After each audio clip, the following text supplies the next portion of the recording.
Uh-huh. Potentially considering getting an auto full chair now. Mm. Yeah.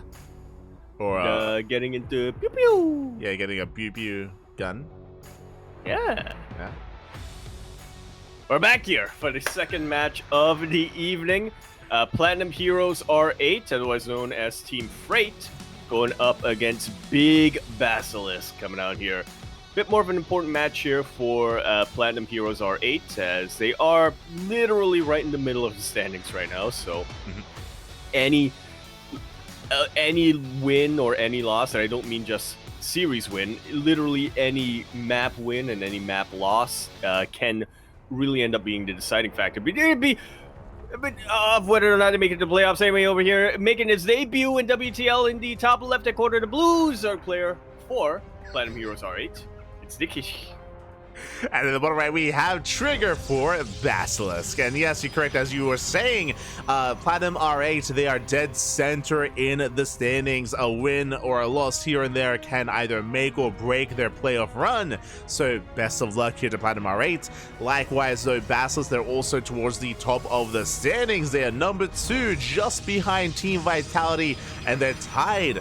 Well, they're pretty close. They're pretty tied with both Team Vitality and Weibo Gaming as well. Very, very, very neck and neck with their overall standing. Shopify Rebellion as well. Fun fact, look at all those 7-2s. If you look at the standings, like, they're so close. Look at all those 7-2s, and then notice how Shopify Rebellion, 19 points overall, DKZ, Weibo Gaming, 20 points, Big Basilisk 21, Vitality 22. That's literally in the map score. Oh yeah, exactly. That's why map score does matter here, and that is that much more crucial, not just for Platinum Heroes and R8 Esports, but for Basilisk as well, if they want to distinguish themselves and move up in the rankings. Again, the rankings and the standings are so important for the playoffs. So those who don't know, if you finish number 1 in the round robin group stage, then you are the number 1 seed, and you get a seed right into the finals. Like, you skip like every other round, every other match in the playoffs. It's crazy how much of an advantage you have. Without a doubt, and it's a long day in the playoffs as well. Getting that little bit of extra advantage gives you more time to rest, more time to recuperate, potentially gives you some insights into how your opponents are, what your opponents are planning for on the day itself as well, especially if you happen to be lucky enough to be the number 1 seed playing against a team that fought their way into the finals from the very beginning of the group stage. We've actually seen that a couple of times. Yeah. CranKy Gaming versus Dragon Phoenix Gaming, one of those seasons. Team Liquid versus Team Vitality last year, if I remember correctly. Oh yeah. CranKy Gaming had a crazy run with Oliveira carrying. That was right after Katowice. We had Team Liquid having a crazy run. We had Club NV. They had a wild run as well from the beginning all the way, raising their way up towards I think they made it to the quarterfinals just before the semis. But yeah, some amazing runs have occurred in the past, but it's not easy. Not easy to go for that. Some amazing runs have occurred in the past, only to be shut down by the number 1 or the number 2 seed. Yeah, exactly. Because by the time those teams make it to day 2 or day 3, like, they're worn out, right? Like, it's a pretty intense weekend of StarCraft. But for now, we're settling into game number 1, and interesting. Trigger opens up Double Adept, but he follows it up not with an Oracle. He's going Void Ray first. Oh, what are you hiding, Trigger? Aside from... That's a very bright background that he's got there. I cannot believe I'm having a hard time believing that's Korea. Yeah, I mean, shout out to Trigger, by the way. I think that's just the other room. I think that's a room divider. I think there's like that's not outside. That's not the sun. Yeah. Don't be fooled. That is not sunlight. I just know what the sun looks like? Yes. But fun fact, that is the Airbnb that Trigger, Estrella, Future, and Clem are all staying at. And it looks like Trigger he got a cam. Trigger has the webcam. Clem didn't. Funada Clem. They should be passing it around. Exactly. They have one webcam. They have to ration it. Is how I imagine. Exactly. Trigger has dibs. He has dibs on the cam. Let's go. It's his turn today. as we are going to be settling in. We do have the Oracle moving out across the map, so there's going to be Void Ray into Oracle, going to be keeping tabs here on Nikic, and meanwhile, that is a very fast Twilight Council. There's no Forge. This looks like Glaive Adepts. Here we go. Build that has... I was going to say a build that has been resurging when it comes to popularity. I'm not sure what the line really is between a build resurging in popularity and a build just being meta. Yeah, because part of the meta. Yeah, because this build has been around all year and even end of last year as well, but this has been really trendy and really popular over the past like 3 months, like post DreamHack Dallas. Like I don't know what happened after DreamHack Dallas, but basically after that event had ended, like most players have been they've been embracing the Adepts quite heavily here in this matchup, and yeah, Trigger gonna be embracing them as well. Just like so, we are seeing a Robo follow-up from this, so it doesn't have to be a Warp Prism, but that is an option available for him. Yeah, as the Oracle takes a lot of hits, is going to back off, but here comes the Wall of Red. You can see on the mini-map there, a massive amount of Adepts moving out across the map. Now, Nikic skipped the Roach Warren. He's going Banelings. Very bold move here. We have 9 Banelings on the way. If we can collapse on this army, then Nikic will completely shut this down. Up! Like so-ish? Yeah, okay, there we go. Yeah. That was some pretty good target firing from Trigger, but unfortunately his Adepts were literally right in front of these Banelings, and so they took damage anyway. That was the ideal. It was perfect there for Nikic. The Banelings, they finished up just in time, and they morphed in the face of those Adepts, and just like that, Trigger is in a bit of trouble. The opener has fallen on his face. He gets 0 economic damage done. The Oracle tries to go in. The Oracle is denied, and Nikic from here, he has a worker lead. He has a base on the way. He's looking solid. Just like so. Trigger, yeah, very much on the back foot. He has to find a way to make this opening work for him, because not only is it going to be waste of money at that point, it's also surrendering the map control essentially to Nikic. We can already see him. His lair finished up a while ago. He's getting his Hydra Den, or he just got his Hydra Den. He's getting Hydra upgrades, and he's really speeding towards that mid game as Trigger's still struggling to saturate his third. Exactly. Trigger, he's stuck at home. He's just stuck. He's pinned at this third base. Meanwhile, Nikic has a choice to make. He could either drone up and saturate his fourth, or we can double down and go for a timing. 10 Hydras are on the way. These Hydras are being made pretty early on. We are cutting workers a little bit earlier from the side of Nikic, so I'm curious if we're going to cut workers here and now and just focus on Ling Hydra, or if now we go back into worker production.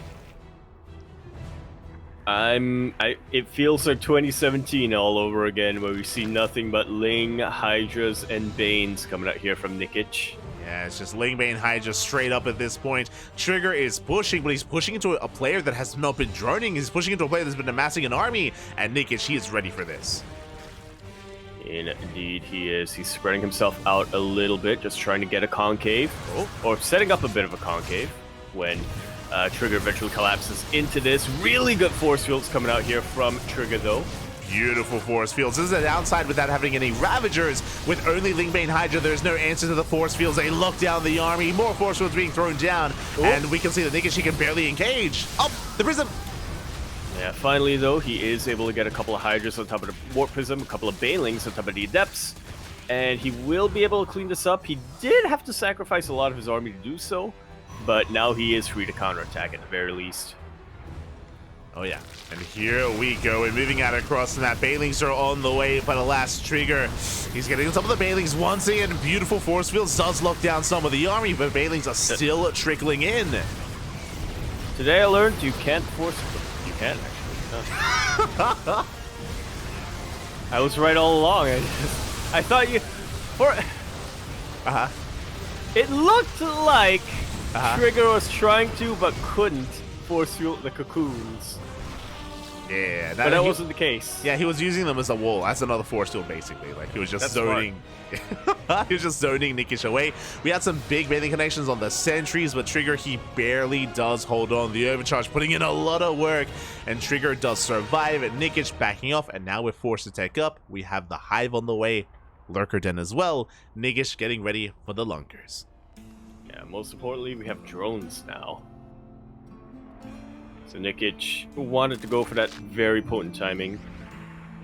Would have gone all in if there was an opening for it, but unfortunately there was not one. So Nikic pulls back, will macro up, like you said, gets into his Lanka production. Oh yeah, the Lakers are on the way. At the same time, Bailey Rumba headed towards that towards that third base. We'll see if Nikic can respond in time. Sorry, we'll see if Trigger can respond in time as the Nets are in position. Bailings, they do not quite get into the mineral line. Not a bad trade with the army, but I'm sure Nikic was looking for some economic damage. Yeah, unfortunately not quite getting that. Not quite getting it yet. That's a really aesthetic spread This over there. Yeah. Like, this is like the ideal. Yeah, this is actually quite clinical here. It's basically, let's spread enough so that Bailings don't do splash damage. Like, that's actually really cool. It is. And we see the pachinko coming down. Here we go. Unfortunately, lurkers don't care. Yeah, the lurkers, they don't care about your spread. Well, that's a lot of adepts getting ready to move out. Meanwhile, the lunkers do reveal themselves. Trigger is aware, embracing more immortals. And adepts, they're moving out across map. Bailings, they try to crash into the middle line, but do react in time. They do not get any damage done. Nicely done here from Trigger. Will clawing himself back into this game. He's not quite on the same economic footing, but he's getting there very, very soon, especially if these adepts can get damage. I mean, they're getting the base. The hatchery is getting very low, and it looks like the hatchery is barely going to go down. We shade away just in time. Very nicely timed here by Trigger as he contains his opponent to 4 bases. Is going to be racing back home. These adepts don't scale amazingly into a longer game. We do need to get out of this and into a bit of a more refined army, and there it is, charged on the way. But here the lurkers are coming in. Oh. Yeah, they borrow right on top of this army, and we do have observers, but we don't quite have enough damage to really burst down these lurkers before they get their spines up and running. So many volleys go off on some very tightly bunched Protoss units. Yeah, Trigger has to be very careful with his movement here. You can see he warped in slow lots. Again, charge is still on the way. Double robo as well. That should be for immortals, potentially into disruptor production if we throw down the bait. But for now, just mass immortal, and mass immortal can deal with lurkers. They can. Up. Or will they? Bailing's going to be getting a couple of adept connections, so a couple of them do get shaved off, but there's still enough here to keep this harass going. Yeah, I'm worried of the lack of splash damage for the time being. You can see we're making 3 immortals at a time, and again, that is going to be enough to do with lurkers, but what about the Lingbane Hydra, right? Typically, Storm is paired with immortal production. Now we get the Temple Archives, but it does feel quite late. Yeah, it feels that way because it is. Now, thankfully for Trigger, though, he is going to be able to isolate these lurkers and pick off a lot of them. A lot of Protoss does go down, but so do a lot of these lurkers. So do 17 drones. Yeah, I mean, initially it was okay for Trigger, but he got surrounded by the workers. It cost him 17 workers, but alas, Nikic, he shuts down most of those immortals. Nikic does hold the line at the same time. There wasn't a wall! And the Lings do slip on in. They will be getting right on top of that mineral line. And once again, Trigger kind of pinned to a corner, not quite able to engage on either Zerg army. Yeah, it's going to be 10 probes going down. Trigger, he will defend back at home. At the same time, it is only 4 lurkers. Bear that in mind, but the base is getting low, and the next is it is going to go down. Just like so. And with that, Nikic is able to punch back when it comes to the economy, is able to regain his economic lead. Yeah, he's in position as well. He does force a cancel on the gold base, and Trigger, he's becoming more and more all-in. He's only got 3 bases. He barely has an economy behind this. He has to move out, but the problem is that Nikic has 80 workers. Nikic is rebuilding, remaxing. The longer this goes on, the better it is for the Zerg player. Indeed, it is. Trigger has to be very careful about how he wants to engage this, but he's going to have to engage sooner rather than later.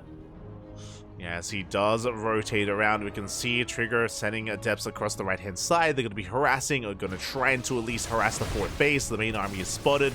Storm is still not researched. We have Archons, but still no Storm to speak of, so this is still less than an ideal army for Trigger, and still not going to be easy to engage with those lurkers. Not at all. Not at all. But if he can manage to catch these armies isolated from each other, if he can fight half the Zerg army at a time, there may be an opening here. There might be an opening. We do have it up shading into the middle line. Drones going down at the same time. The Hydras are getting caught out as well, but they don't fully engage here. A couple of Hydras are being shaved off. That's going to be 12 workers falling. Not a bad couple of moments here for Trigger. Yeah, but can he keep this going is going to be the question. As you can see him trying to catch... is now maxed out. He is maxed out. I believe Vipers just morphed in as well. I think there's 2, maybe 3 Vipers that are gathering energy as we speak. And the Vipers are going to be able to Blinding Cloud and maybe even yoink those Immortals. And there is no answer. Again, there's still no High Templar to feed back those Vipers. Yeah, we have Archons, but unfortunately this is in co-op mode with Artanis, so Archons not able to cast spells. Well, Archons can cast spells in co-op? Yeah. That's crazy. Oh my god. Archons can cast Storm. That's broken. It's wonderful. My god. That's crazy. I love to see it. Or at least I do. Yeah. I haven't played co-op mode in a very, very long time, but here we go. We're going to be collapsing in. Yoinks on the Immortals as well. We do catch out more Immortals on the left-hand side. Ooh, and Trigger is getting picked apart. Yeah, and we can see just like that, it's basically as if he just got punched in the knees. He's starting to buckle a little bit without those Immortals. Still got a ton of them in the back line, but he has no easy way of engaging this army anymore. Exactly. Storm now has begun, but again, Storm is so very late here. We're 16 minutes into the game and still no Storm in sight, and Nikic, he is edging ever closer towards that last mining base, the 4th base, the most crucial base here of Trigger.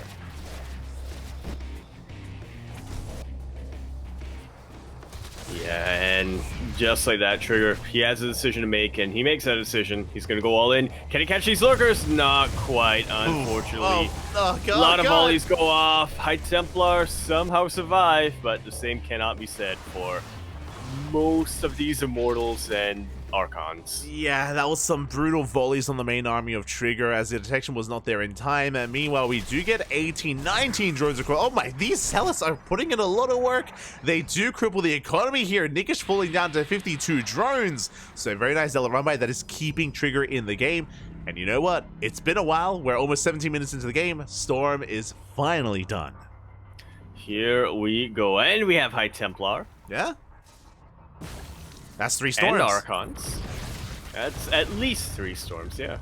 Okay, here we go. We have to make them count here. We cannot waste these storms as we only have the 3 of them. Likewise, first storm is going to be thrown. Now we feed back the Vipers. Not too bad, but 1 Viper is missed. 1 Viper is still full of energy. Yeah, and those Blinding Clouds and Yoinks going to be more than enough to keep this Protoss army back. Another Yoink takes out another Immortal. Another Immortal goes down at the same time, but FSA shade into the 4th and into the 3rd base as well. 13 more workers going down. Once again, we keep the economy in check. Trigger, he's really dragging Nikic into the dirt with him right now. Like, Nikic, he was looking so solid earlier. He was looking in control. Now less so. The army is maxed out, but Nikic does not have the best economy behind this. So we'll see how this works out here. We'll see if he can keep up with a Trigger. Oh. Indeed, we shall, as Nikic's main army is still looking absolutely terrifying right now. That's a lot of lurkers. That is a lot of lurkers. Likewise, a good storm once again here from Trigger. I think he has 1 storm remaining. We do need more High Templar, desperately so, as Trigger still trying to maintain himself, still has the high ground. There's a lot of lurkers pushing on forward here. Nikic is super maxed with a massive army. Yeah, almost a double-edged sword here, or a little bit of an inadvertent consequence here from Trigger taking out so many workers earlier on. Yeah. Yes, he's kind of forcing it all in from Nikic, but he's also inadvertently strengthening Nikic's main army. Yeah, like Nikic, he has a bank. That's the problem here, is that even if Nikic loses a fight, he can rebuild, he can remax quite easily. Meanwhile, the Immortals taking a lot of damage as well. They cannot break through. That's going to be an extra 2 Immortals going down. Every unit is precious for Trigger. More drones are going to be falling though, but really, as you said, that just means that it's going to be an even larger army. Yeah, look at that bank. We don't need workers where we're going. I also pulled the boys. Anyway. Probes starting to fall as well. Nikic pushing across the map, and Trigger, this is final hurrah. Storms are starting to land. A lot of Hydras go down. But like we said, Nikic has a bank. Trigger does not.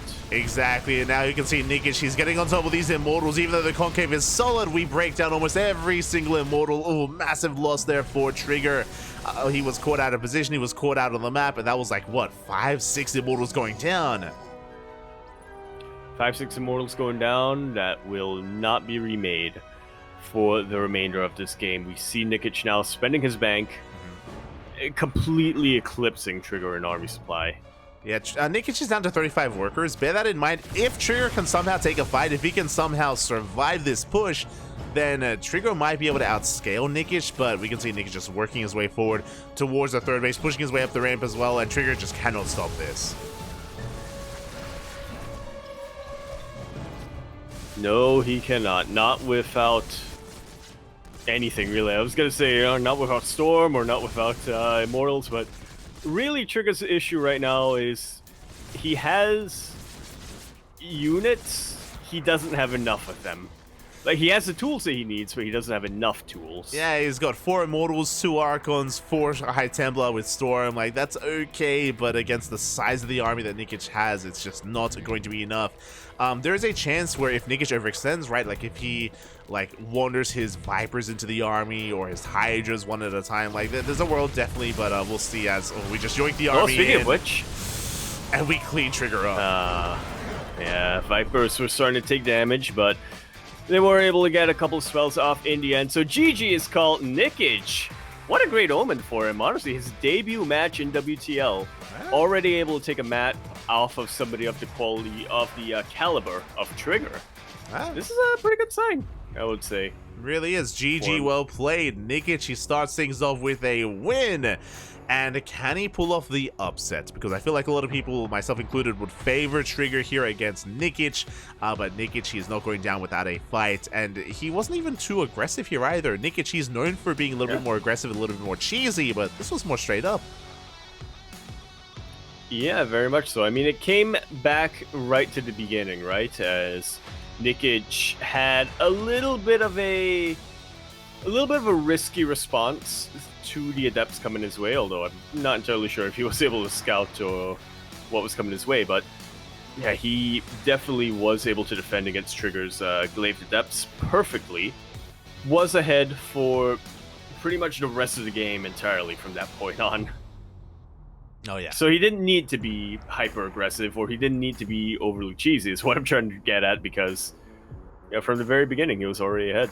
Yeah, and we'll see if he's going to be able to replicate that. Yeah, as Trigger was the aggressor initially, but here we go in the bottom left-hand corner. We have Nikic for Platinum R8.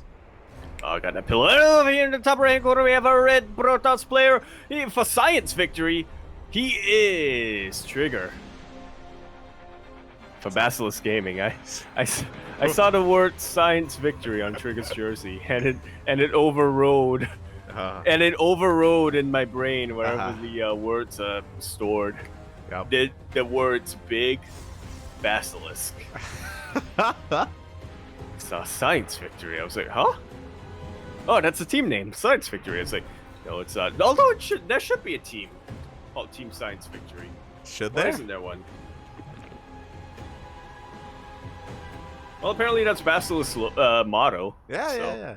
It's their motto. It's their motto. Yeah. Well, is it Science Victory, or is it Science and then separately Victory?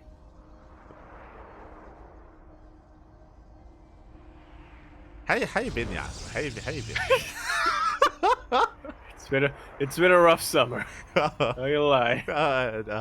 It's been a pretty rough summer. It's hot. We're here It's for hot. You, it doesn't rain, but it's still humid. It drizzles slightly, so it's super humid, but it's not a full rain, so it's still very hot. It's been a rough summer. Do you have your aircon going, or do you rely on the It's fan? not on right now. The fan, like. I have aircon. The aircon actually has been working out really well for me. It hasn't shot hot air. Even at 25 degrees. I did have to set it down to 24 degrees instead of my usual 25. But 24 degrees, still plenty cold for me. It's not. Yeah. It's nice. Not on right now because I can't afford to have it running 24/7. But when I go to bed, it's pretty good. Yeah. I feel like I'm in a hotel or a hospital. Hey. They're very different images, Yaku. They're very different tones going on there. Just letting you know. Well, those are those are two It's like places that I've it's gotten like the best oh, sleep. it feels so good. It's like I'm in a hotel or in a cemetery. It's like oh, okay. Well, look, those are the two places that I've ever experienced the best sleep in my life. There you go. Hotel rooms and hospital wards. Yeah, there you go. Sleep well. Yeah.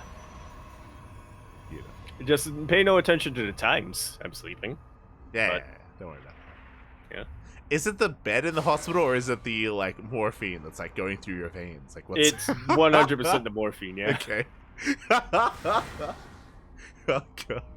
Or is it though? I have to think. Because look, I don't know what they put in me. It's okay. I think you should. As we're going to be settling into game number 2, going to be letting into Dynasty of all maps. Does make sense here for Trigger as a map choice, just because Trigger can rush into the gold, and we see that Nikic has to forego the gold base, going for his regular 3-way setup here, taking the triangular third. Meanwhile, Trigger opening up Twilight Council. Last game, it was a Stargate into Twilight Council with the Glaive Adepts.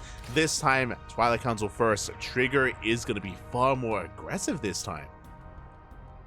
Yeah, I'm honestly very surprised here. Like, after game number 1, when the Glaive Depths didn't quite work out for him, I 100% was expecting Trigger to hang back a little bit and opt for more of a macro game, especially on Dynasty, where he can make use of that gold, and where he is a lot safer, right, compared to Golden Aura.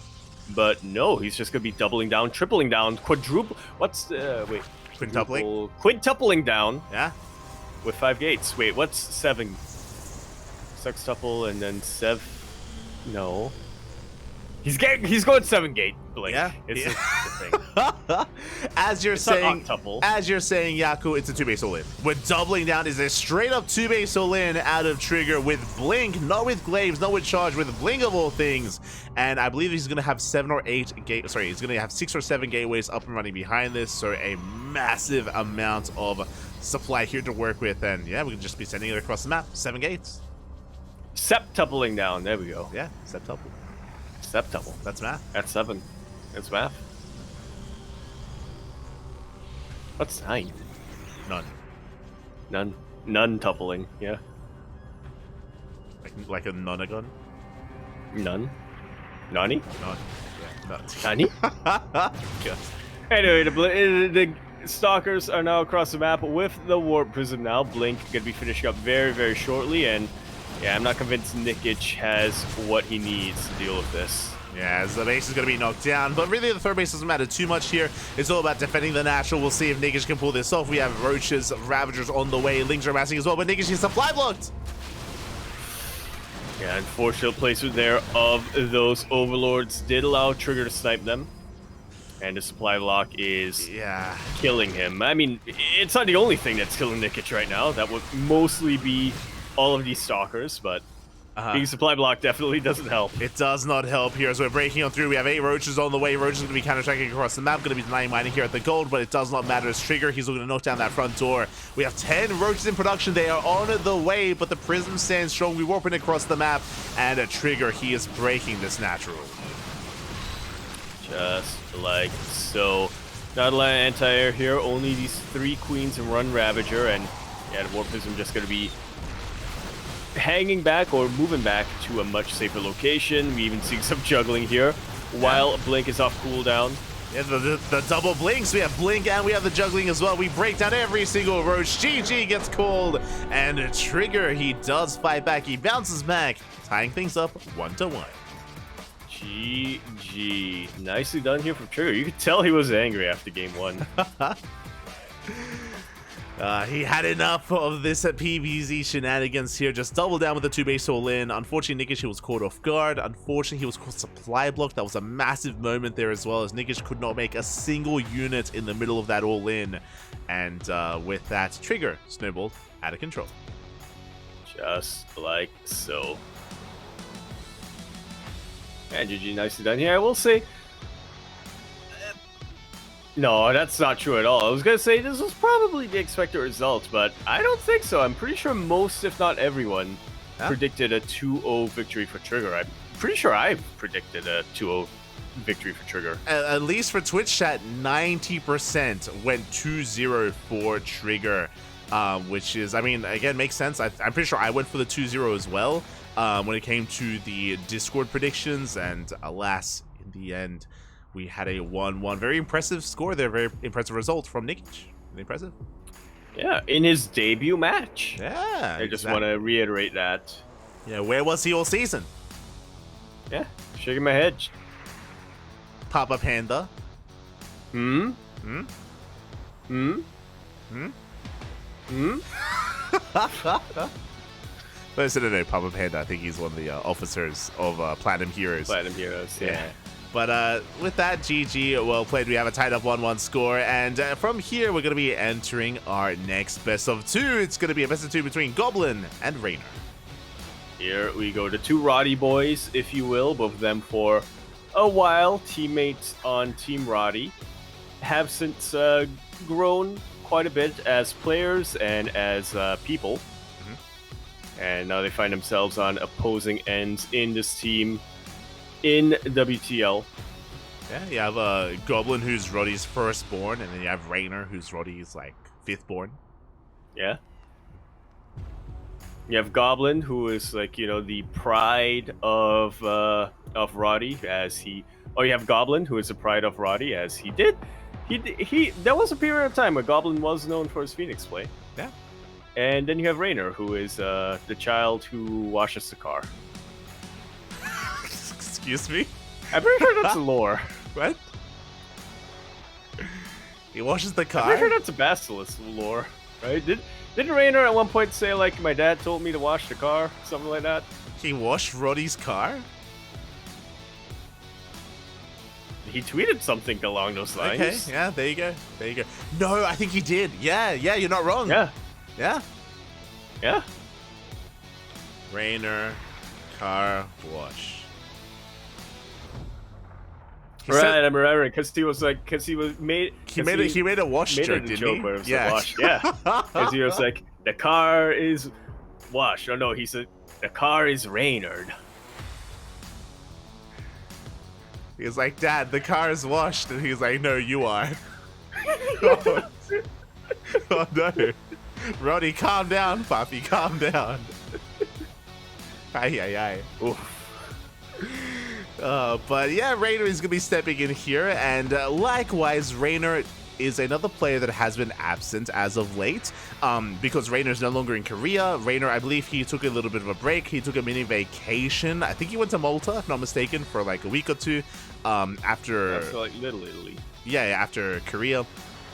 And I believe Rainer is back in Europe. And I'm curious to see the form of Rainer, because like many of these other players, he has been avoiding the ESL Open Cups and the Kung Fu Cups and the KSLs. Yeah, a lot of sneaking coming down here as we do get ready and we do gear up for our Esports World Cup. Here we go. Nobody wants to reveal their builds. Exactly, as we are going to be settling in, and we do have game number 1 going to be on Amphion. Meanwhile, did you see Rainer? He's already smurging. Yeah, was there like a frame skip that went on over there? I don't know, the camera's so off. Was there like a frame skip that went on over there? Because I swear I saw an empty chair and then I saw Rainer just appear on it. I did not see him walk in and sit down. Oh no! It's just we had a chair and then we had Rainer. Here we go. Am I crazy? Is Rainer double smudging?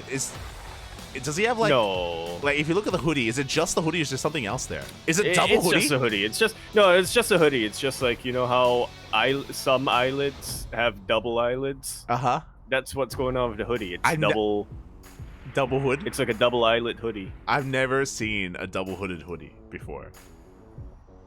Oh, it's not double hooded. It's just like, you know, it's kind of folded in a little bit at the top there. Okay, so he's not like double smudging, right? No. Okay.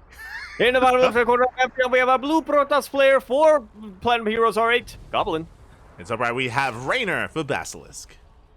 Yeah, it's just one hoodie, and it's just like, it's kind of folded a little bit. Okay. Look, we have seen like the quote-unquote double smudge before where you have the hat and the hoodie on at the same time. You know, pulling a bit of a bee rabbit, if you will, or like a Is that a beanie and a thing? hoodie. But I don't think I've seen someone wear 2 hoodies, one over the other. Don't think I've I seen mean, it that. feels like a waste, right? If you wear 2 hoodies and you have them both facing the same way. What? What do you mean facing the same way? What do you Well, if mean? both of your hoodies are at your back, you know, you should have one hood at your back, one hood at your front. Oh, it's like you have- to like fully seal yourself off. You mean? Yeah, you get it. I understand, yeah. I understand what you're Yeah. saying. Yeah. Have That you way, if you ever have to backpedal, you can put the hood over your front and you can just walk. ever done that before, Yaku? Actually, who can afford to? Actually, hold on. I was about to say I don't have 2 hoodies. I do now, thanks to the WTL gift boxes. Yo, shout out to WTL. I do have 2 hoodies now. Yeah, 2 hoodies. Are they both WTL hoodies? They are. Yeah, there you go. Yeah, there we go. One of them is a pull-on and one of them is a zip. True, I appreciate the zip. Yeah, Yeah. it's very versatile. Settling it. So now it's going to be a Hatchcast pool standard opener out of Rainer. Meanwhile, Goblin going for a gate expanders. Also, nothing too crazy, nothing too out of the norm yet. Even though we did just see Trigger go for a big 2-base all-in, I don't really expect that out of Goblin anytime soon, especially with this kind of setup. Looking like a Stargate opener, and we'll see if Goblin does embrace his namesake, and we'll see if he does dabble in the Phoenixes at any point in the series. Yeah, it's what we're all waiting for, really. We have seen him dabble a little bit in Phoenix play in these past couple of weeks in WTL, but crucial to note, those were all in PVTs, where it is a bit more common to see Phoenix play. There you go. Okay. For a moment there, I don't know if you saw, but Rainer, he started Overlord Speed, and I was a little bit concerned. I was like, yo, we crazy? We popping up? And no. He does cancel it. It does set up Link Speed instead. Meanwhile, yes, I do now remember, we weren't casting ESL Europe, but Rainer did play in ESL Europe this week, and he did defeat Max Pax in the finals in that best of 5. So Rainer has made his reappearance after some time. So, yeah, exciting to see Rainer. He's back into the swing of things. I like to imagine he went to one of those ancient monasteries in Malta. Yeah. He went in there to learn or meditate and find the ways Yeah. of the Zerg. Exactly. Oh, as it They looks didn't? like, yeah, it looks like they did not. Oh, host the map. Yeah, this is ladder edition. Yeah, they didn't host the ESL map. We're LE. There you go. We are LE.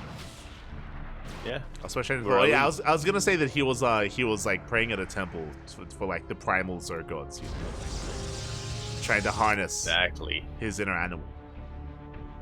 You know, like, give me a sign. What should I do? Thinking of a You sign. know, like, stop rapping. And he'll, like, stop rapping at the start of every game. No, that's where his power comes from. Well, that's probably a bad thing, then, because I didn't notice any lip movement at the start of this game. True. Need to get them Italian beats going. Yeah. Pasta fazool. As the I initial am a fool. as the initial oracles are moving out. That's the only line I know. Line of what? What line? The only rhyming Italian rhyme. Okay. Or rhyming Italian line. Okay. The gabagool. The gabagool. Let's go. As we are going to be following this up, it is going to be Twilight Council 4, so a standard setup here at a Goblin. Just triple Oracle into Blink into a third base. Nothing too crazy, nothing aggressive. We're moving out with some units here and there, but we're setting up for a longer game. We are. I'm kind of surprised at how conservative Goblin has been with his Oracles so far. He's gotten 3 of them, but I don't believe he's really made any big dives into the mineral lines of Rainer. Yeah, he hasn't really committed yet. We are going to be threatening with the Oracle Adept, but as you mentioned, we haven't really gotten many worker kills. Quick Spore out of Raynor does keep that drone alive. You can see him taking his gases, throwing down his safety Roach Horn as well. I'm curious to see if Raynor does invest into Roach play, or if it's just for safety, and if instead he goes for a Hydra Den and his drones up and gets ready for Lurker Tech. Yeah. The question has +1 melee is coming up from Raynor, so yeah, probably not going to be too dedicated to Roach play like we've seen from a lot of other Zerg players in the past couple of weeks. That is a Spire being thrown down, and that's a fleet beacon? Okay. Air v air? Okay, we're popping off. So we throw down a Wild Spire. I thought it was going to be linked into Hydra, but the Spire is a little bit out of left field. Meanwhile, with this fast Fleet Beacon and Stargate, we have the potential to embrace a fast Skytoss rush, or we could even try and embrace those Phoenixes that we spoke about earlier. I mean, again, the problem here is that if Raynor is going Muta, then we already have the production that we need to get into Phoenixes. Yeah, the Phoenixes will make sure, I don't want to say will make short work of the Mutalisks, as you know, Mutas, they are very maneuverable. If Raynor is agile enough with them, if he is able to maneuver them around and sneak them into Mineral Line, now you'll think Goblin will, it can absolutely blindside Goblins, what I'm trying to get at, but yeah, in a sustained fight, Goblin should always be able to win against Mutalisks, but those are carriers coming out here from Goblin. Okay, so we're rushing into the Golden Armada right off the bat. Ooh, we're rushing into carrier production, and we find the Overseer. Overseer gets shut down, which means no scout into the main base. Raynor has no idea what's going on. Mutas are on the way, but again, as we mentioned, once the Mutas are revealed, we do have the production just rush into those Phoenixes. So these Mutas are going to be on a bit of a timer, and there's a lot that they need to get done. Now, thankfully for Raynor, Goblin is keeping all 3 of his Oracles back at home, which means he is not scouted. That he is not, so yeah, not going to be switching to Phoenix production just yet. Not going to be getting Aeon Pulse, I believe is the name of Phoenix range upgrade. And Aeon Pulse crystals. Yeah. There we go. Oh, it has 3 words in it. It's crazy. Fancy. As Raynor's going to be rotating over towards the bottom right-hand corner of the map, has not invested too heavily into these Mutas yet. I believe it's only 6 or so Mutas, which is going to be enough to one-shot probes. Meanwhile, we get eyes on the Roaches, and a Goblin has to respond, and Goblin is about to show his hand. Like so. Carriers have been revealed as well. Yeah, the carriers are... are... We're not going to be switching immediately yet into Phoenix production, but and we're getting there. They dive into the main. Meanwhile, ooh, a rough move command out of Raynor. The Roaches, they get caught out, trying to rotate in between the bases here. So really rough movements from the Zerg player. Meanwhile, we have the Spire, so we can invest into Corruptors. So we do have at least have that available to us. We're going up against the Skytoss, but the Mutas have not done too much. Yeah, I mean, they get 8 probes, which is not bad, but you can definitely tell that Raynor was hoping to get a lot more with this investment. Yeah, as the Corruptors are now on the way, carriers are still amassing. We do not skip a beat, as in we do not try to head into Phoenixes. Looks like Goblin, he's just waiting for a sign to see if we are actually continuing Muta production. If so, then we can respect it. But right now, we can see that no more Mutas are on the way. No, they're not. So we see, I think that was 14 Corruptors now about to be on the map. Carrier production going to be continuing here from Goblin, which can be a little bit worrisome. I mean, if he continues to produce them, and if Raynor is able to really amass these Corruptors, then it should favor the Zerg, right?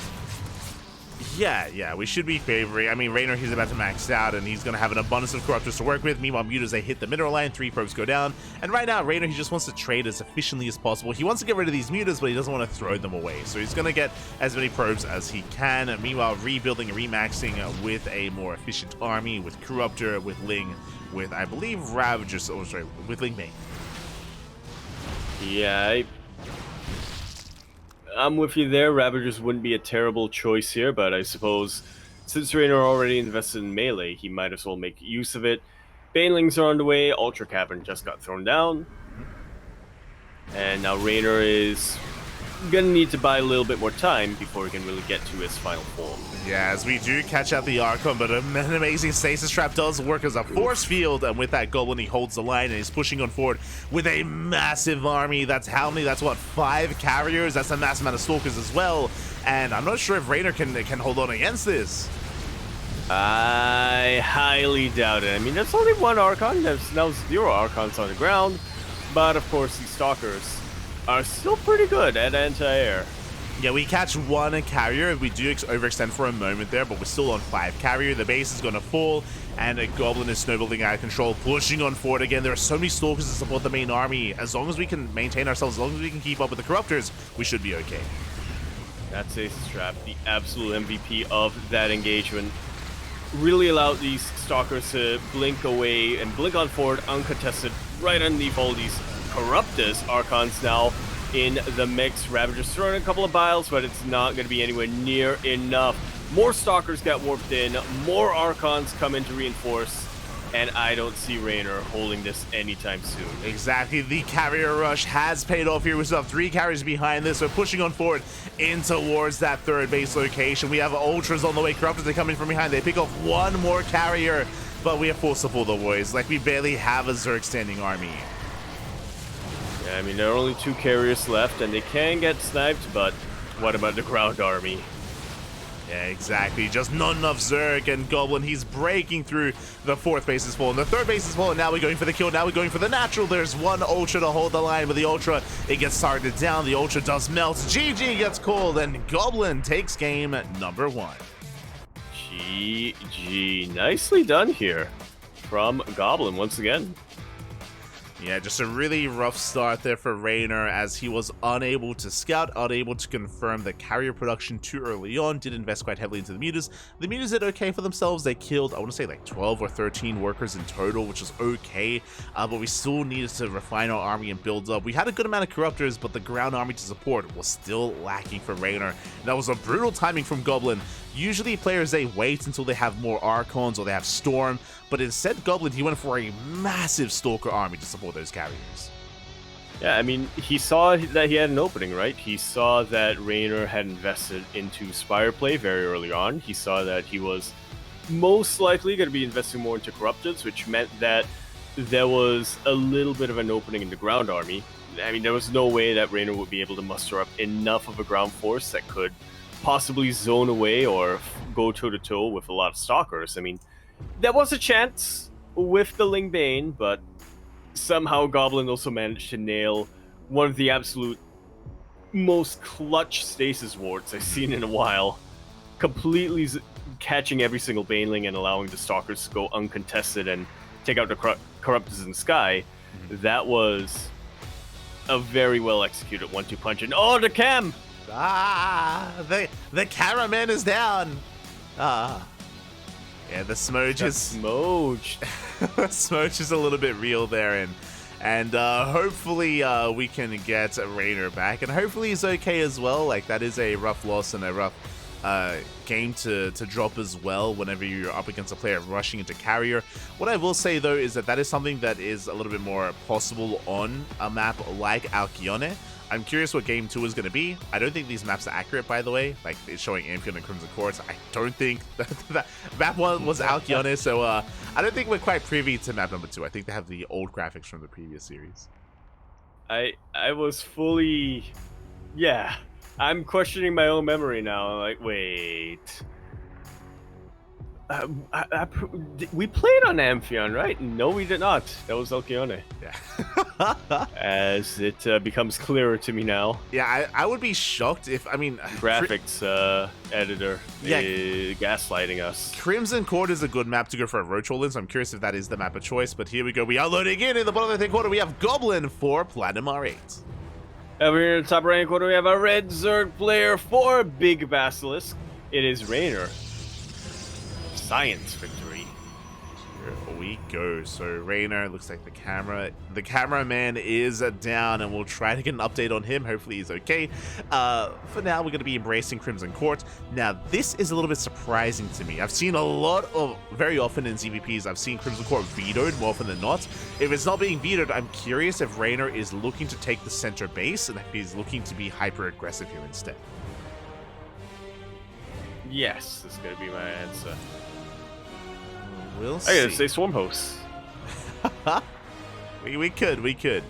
But this center base here can be taken as the third, and if it is, we can use it to spread creep across the map to take the Retresting Gas Geyser and head into an all-in. I'm referring to like a German taxi or a Queen walk across the map. So we'll see how Raynor does expand. We'll see what his plan is going to be here. Otherwise, this is not a bad map to do the same build and to rush into Skytoss. Yeah, and we'll see if Goblin's going to be able to hold out long enough and hold out long enough to eventually get into that. Yeah, I am curious to see how both players do approach this here, and really my eyes are on Raynor just because it's his map of choice, so I'm sure he has a plan coming into this series, coming into Game 2 versus Goblin. It's all a ploy. Uh-huh. The cameraman, you know, he had to be sacrificed, blood sacrifice. For Crimson Court. Oh no. Baby Marine, he's down, Papi. He's he caught a stray, you know, he was just there for his boy, for Raynor, but after that loss, he lashed out. Smooch. And now his soul is in armor, question mark. I don't even know what I was referencing from the start. It's kind of blah. It's fine. we're almost there, Papa. We're almost there. Couple more games. As Raynor he's going for the center base. There we go. So yeah, once again, the prediction does come true here from your end. It's going to be a bit more of an aggressive stance coming up from Raynor. We'll see if it's going to be those roaches. Yeah, we'll see when. It's gotta be, right? Yeah, we'll see when and if Raynor cuts drone production, because as we were alluding to, like, this base is very aggressive, has the Retresting Gas Geyser, you can spread creep really quickly across the map. This looks like the beginnings of an all-in, but just because it looks to be the case doesn't mean it will, as we save the Overlord. Oh my god! Just like so. Bet you wish you had Blink right now, don't you, stalker? Yeah, we barely do save it. Raynor still just amassing and settling into his own build, Link Speed about to kick in, and we're just droning off for the time being. Likewise, Goblin opening up Stargate, so nothing too crazy yet. Yeah, I like that as the operative word. Nothing too crazy yet, as Oracle production has begun from Goblin, and we'll see if he is a little bit more active with them this time, or I guess active is not the right word, but aggressive with them. Yeah, we'll see how active and aggressive he wants to be. Meanwhile, that's an early Roach Warren. That is around a sub 4 minute Roach Warren timing out of Raynor, so very early on. Queens are amassing, Lings are on the way as well, and this does look like the beginnings of aggression. This does look like the beginnings of an all-in here out of Raynor. Now, if we could see this coming, then I'm sure Goblin can as well. I'm sure he's aware of the possibility of this kind of opening, this kind of build, so we'll see if he can keep up, as Raynor is squeezing out a couple of workers. Yeah, I'm gonna assume that the Roach Warren got scouted, as we did see an Oracle head towards that direction, and well, if it wasn't scouted before, it is now. Yeah, we confirm the Roach. We confirm the Roach Warren. No spores. You mentioned 3 drones, 4 drones going to be going down. Very nice damage dealt here by Goblin. Meanwhile, Raynor is still droning, despite the early Roach Warren. You can see he is not making use of it at all. It's a fake out Warren. Yeah. Here we go. Well, we'll see if Goblin reacts adequately, or if it's going to be more of a overreaction coming out from him. Yeah, I mean, I do think the plan was to be aggressive, but because Raynor got scattered, he just pivots away. He just pivots away from it. He's like, you know what? He saw my Roach Warren. He's going to be ready for me. I'm going to back off. You can see Goblin is overreacting. He has 2 shield batteries and a cannon on the way. So Goblin, he is setting up quite heavily here back at home. He's preparing for a push that isn't coming because Raynor is just droning up. Yeah, and he's going to be able to make full use of that. I mean, he doesn't have a fourth base yet. He doesn't have a fourth hatch yet, so being on the same base count as your Protoss opponent is pretty terrifying, but not as terrifying when you have rich Vespi. Yes, that is going to allow him to invest quite heavily into his army when he so chooses to double down. For now, just running up his natural as well. Has yet to take a fourth. Really, we're keeping an eye out. And there it is, once again, Goblin going for the Stargate and the Fleet Beacon. Let's go. Yeah, love to see it. It's going to be carriers once again, or are we going to be seeing something a little bit different? A little bit citrusier. Yeah, we'll see. Meanwhile, the Queens are out of position, so we go for a bit of a drive-by. 5 drones go down. 4th base is now on the way for Raynor. You can see Raynor's taking up into a Hydroden, but the creep is looking quite solid. Because of that base, the creep is already past the halfway mark, and this is something that Goblin has to keep an eye on and make sure he's able to keep at bay here. Otherwise, it is going to be difficult to survive the eventual ground army. Yeah, last thing you want is to have creep right on top of your base. Can't build on creep as a Protoss player, and more importantly, it allows your opponent to just have a highway right into your base. Yeah, and Goblin is thankfully moving out, so has the Revelations, does catch the active tumor, so he's going to clear up a good amount of this creep. Meanwhile, we can see carriers are amassing, Hydra production is underway, so Raynor, he's not going to have Corruptors this time, instead he'll have a ground-based army with Roach, Lurker, Viper. The infestation bit's on the way, so it looks like that's the direction that Raynor wants to head in. Okay, in the late game. Yeah. Oh boy. We're getting there. I mean, don't worry, Yaka, because I'm pretty sure that Goblin is going to go for a timing. Like the previous game, remember, he moved out with 6 carriers. I'm pretty sure because of the carrier rush, we were trying to go for that kind of big move out again. So we'll see if Raynor can prepare in time for that push. But now he's doing a good job of keeping an eye on the bases here of Goblin, but yeah, still droning up. Oof.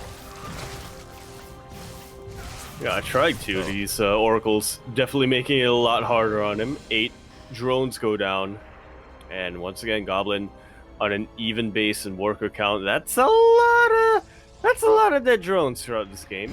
That is crazy efficiency. That is 19 drones for 1 adept. That is insane how much damage Goblin is doing, and Raynor's having a hard time keeping up. And if he is going for a longer game, and he is, by the way, because he's been slowed down, because there's so many drones, that is slowing him down even further, that is giving Goblin so much more breathing room.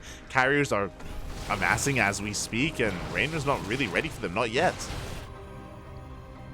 Not yet, and not for a while. Infestors are coming out, but I highly doubt that's going to be enough to deal with all of these carriers, and not when he has, I'm gonna say 8 Hydras. I wasn't quite able to count all of them. I do like the Infestors right now just because there's no Storm. If you remember in the last game, Goblin didn't push with Storm. He pushed with Mass Stalker and some Archons to support the army. Like, Storm was never researched. If that's going to be the case here as well, that means that Microbial Shroud has a place. Microbial Shroud is very niche as an upgrade and very niche as a spell to use against Skytoss, but if there's no Storm, it could pop up. It's so niche that I forgot it existed until you mentioned it. I'm like, Microbial Shroud, you're like, the hell are you saying? What? Like, the hell is that? Oh, right, that's the cloud, the not blinding cloud, the other one. The other one, yeah. The one that reduces damage. Yeah. Reduced damage cloud, yeah. But only from sky units. There you go. So that is going to be an option available here to Raynor, as I believe the carriers have now been spotted, they've been scouted, we have a mass line of spores on the way, and Raynor, he's hunkering down. You can see here we have a spore forest in the center and on the left hand side of the map as well, and Goblin is moving out once again without Storm. I mean, he does have Archons, but like you pointed out, to Microbial Shroud, still going to be very, very useful. The thing about Storm is that Microbial Shroud is that it ignores Microbial Shroud because it's a spell. The benefit of what you get from Microbial Shroud in defense only impacts attacks. And there it is, Microbial Shroud is going to be thrown down. The carriers are going to be forced back for the time being. Spores are holding the line, but we can see Goblin, he rotates over towards the center base instead. Does the Mining Time, does focus on some of these Spore Quills, but I believe we do have another Shroud available. Just like so. How many more do we have, though? I want to say either that's it or one more. I haven't quite seen I'm the... gonna say one more. Yeah. We have one more. Those So with that Goblin... infestors. Yeah, now he starts Storm. So Storm is now on the way, but that means it's that much further away from finishing up. That means Raynor, he's holding. Yeah, to what end though? Well, he's gonna be able to get a lot more Hydras. Potentially gonna be able to tech up. Spire just got thrown down, so a couple of Corruptors will be much more effective at dealing with this. Eventually, he can turn them into Brew Lords as well. Yeah, and Goblin, he missed his timing. I mean, this move out is what won him the game in game one. This time, did not have enough here to break through the defensive line. So Raynor holds. Raynor is investing into his Corruptors as we speak. As you mentioned, he's getting more bases. We do have, this time, a back and forth, and we are now entering the later game. Just like so.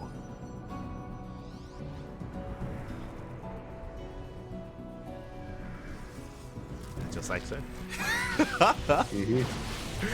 As we see Goblin trying to skirt around the edge of the bases here, trying to clear up some of these rocks so we can gain access to the right-hand side of the map as Rainer's taking another expansion.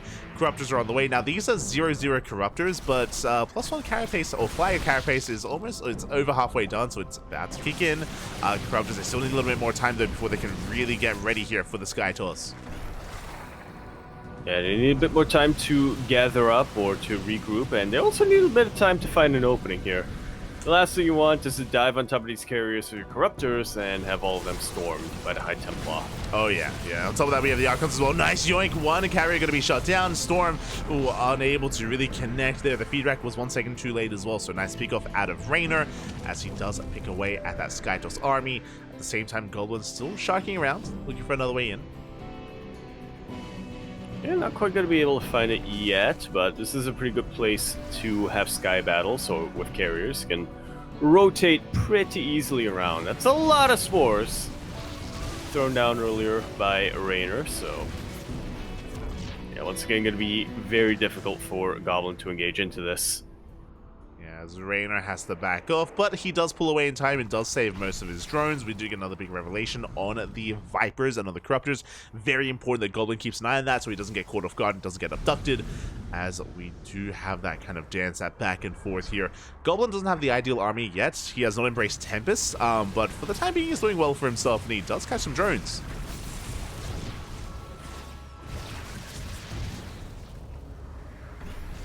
Yeah, anything he'd really do right now to, I guess, not necessarily slow down the economy of Raynor. Raynor already has a bank, and he's already reached his endgame tech, but, you know, anything he can do to try to lessen that bank, make it a bit more painful to have to spend it. So it feels bad, man. Do you see the roaches that were rallied to go for a run by, but Yep. the wall is still a wall? The wall is, yeah. So they're kind of locked out of the base. The mothership is scattered, though. Pull the boy. Yeah, Goblin looks like he was getting ready for a recall, but now Raynor is aware. At the same time, Night is swarming to the main.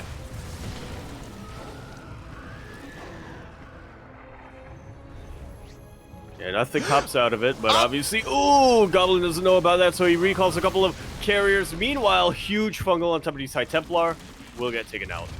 Very nicely done. I think it was like 3, maybe 4 High Templar at most getting caught out. So meanwhile, the recall at home will clean up the Lurkers and the Overseer as well. So we do defend back at home at the same time. We spoke about the Mothership, and the Mothership is found.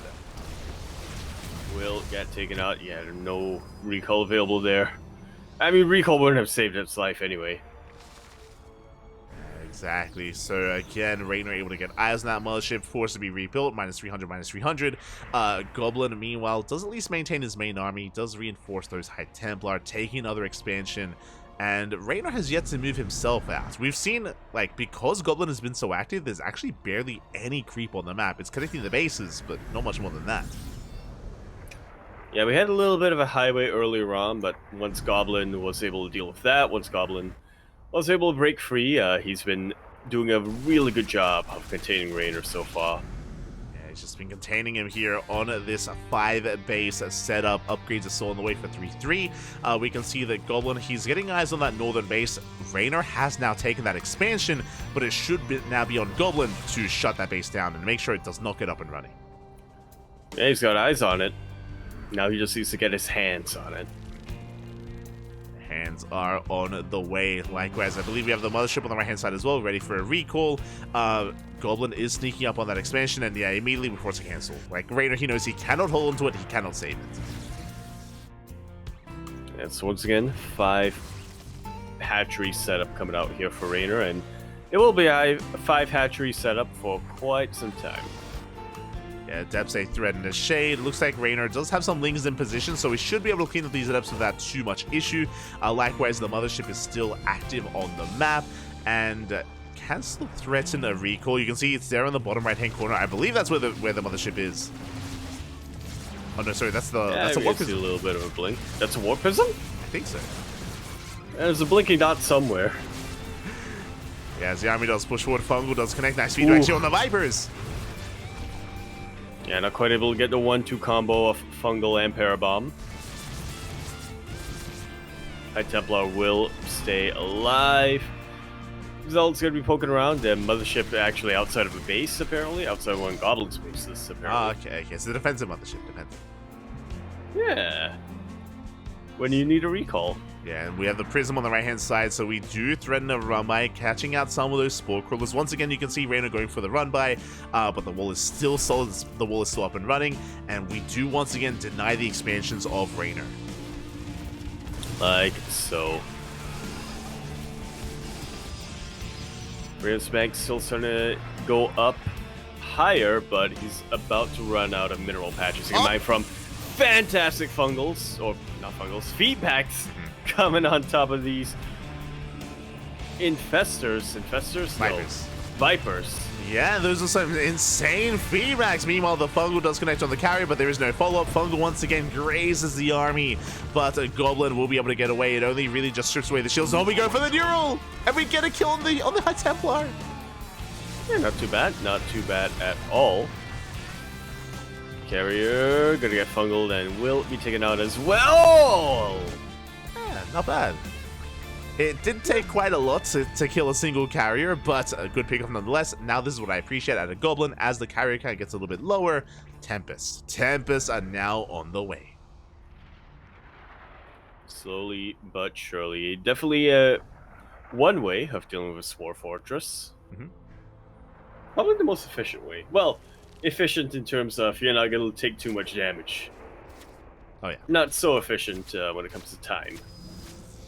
Yeah, as Tempests, they can trade very, very well in this kind of game stage. Raynor finally expanding on the right-hand side, and the Prism has fallen, which means this base might get up and running. Now there's a little bit of pressure on Goblin, but he's aware, and yeah, he's rotating. He's rotating over. He wants to knock that hatchery down. I mean, he has to, right? What is his win condition? Keeping Raynor on 5 bases, essentially? Yeah, we'll see if he can. It looks like he's a little bit distracted. Goblin staying in the center of the base, sorry, in the center of the map instead. That hatchery from Raynor, it is gonna get up. And we'll see if we can maintain that location here. Likewise, Goblin also going for a split push as well. We'll see if Raynor can hold on to that expansion and get it up and running. Yeah, I'll keep our eyes on that. Finally, this wall is no longer a wall. Yeah, we mine through those minerals, going for another expansion. Likewise, Raynor also keeping up with the army movement as well, as he does spot the main army with that Burrowed Ling. Well, we'll see what the response is. He's already going to be setting up a run-by towards the left-hand side of the map, but towards the right, he is, okay, still going to be keeping that Corruptor Force by the looks of things. Yeah, meanwhile, a big shout out to Lunacy in the chat. And Young Haseo, thank you so much for the raid. Hope you had a great stream. Hope you had a great ladder session. Welcome, everyone. Welcome to World Team League, to WTL. We are here in our second best of 7 of the night, near the tail end, or near the middle of the series, actually. And we're in the middle of our late game between Raynor and a Goblin. We have eyes on the hatchery. It's getting up and running, but the Tempests are making their way up. Yeah, we'll be chipping away at a couple of these Spore Crawlers. Carriers towards the north. Yeah. Goblin looking to trade, but not quite getting the deals that he needs. The Corruptors, they do respond. I believe most, if not all, the Corruptors are making their way towards the top of the map, towards those 3 carriers. This is a big window where Goblin can push in because the Corruptors are out of position, but Goblin doesn't know. He doesn't know where exactly the Corruptors are, and they're diving on top of the carriers. Just like so. And now that he knows, He's going straight once again for that 6th base. He's going for the push, but is it too late? Tempest knocked down those spores. Do you have some neurals? But last we shut down those infestors. We feed back the Vipers as well. Oh my god, the spellcasters, they all go down. Left and right. We do have a blinding cloud here towards the end, but that hardly matters when you have this much of an army. Yeah, but Goblin, he doesn't push up the ramp. He doesn't break that location. The hatchery is getting up and running. Finally, Raynor expands. Yeah, I'm so curious as to what prompted this retreat coming out here from Goblin. Yeah, I understand the Grand Army retreating because of the Lurkers, but I do think the Tempest and Carrier could have kept going a little bit longer. I think maybe he was just a little bit scared because he knew that the Corruptors were coming and he didn't know where they were. But yeah, just really a bit of a premature pull out there from Goblin, and with that, the base is still standing. Now Raynor's in position, and now Raynor, he has a fresh mining base. And all of a sudden, the turns are starting to table a little bit. Yeah, Raynor still has that bank to work with. Less of a gas bank compared to Goblin. I mean, Goblin has been straight up much more efficient so far in this game state. But Raynor still has potential to outtrade him here now that he has a handle on things, now that he has another base up and running. And we'll see. Indeed, we shall get into a bit of split map scenario now.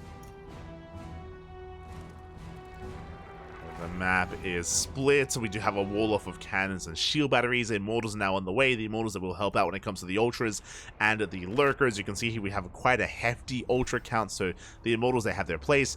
Raynor does rotate towards the top left with his Corruptors. That is going to create another opening once again. Now we'll see if this time Goblin is able to fully commit to it. A lot of storms do land. They will connect with mostly Lings and Banelings though, so yeah, these high-tech, expensive units like the Ultras are still going to survive. Yeah, and Goblin, he has to trade a base for a base. Oof. He's pushing on forward once again. Good feedback. Spungles will be connecting. We only have Spores as anti-air. The Corruptors are racing back home. We'll see if they're able to make it here in time. I somehow doubt that strongly. But also that this isn't the largest army that Goblins are able to create. And Vipers, they come in, they yoink one, they yoink two of these carriers and the Mothership as well. Mothership recalling units on over. Another carrier force. Ooh, a bit of a messy engagement here out of Goblin. He bleeds out a lot of those carriers. Yeah, a little unnecessary if you ask me, but now he is going to be rebuilding, remaxing on Immortals this time. Yeah, he's going massive Mortal Archon. He's going for a ground toss transition. He recalls towards the top left. I mean, hey, he just took down the bottom right base. Now it's time to push in towards the top left and to keep the pressure up. I say that Goblin is still remaxing, so he doesn't feel too confident to move out. Yeah, not quite yet, especially because I think he knows at this point that Raynor has a bit of a supermaxed army to work with.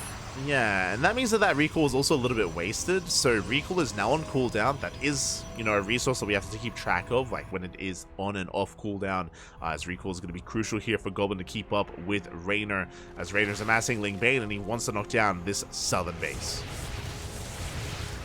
Yeah, is he going to get it though? The Cannon Pachinko will kind of deny these Banes. Finally, a couple of them will connect with Workers, but only 3 of them end up going down. A nice storm here out of Goblin. He does zone back the Zerg army. Goblin, he does hold the line.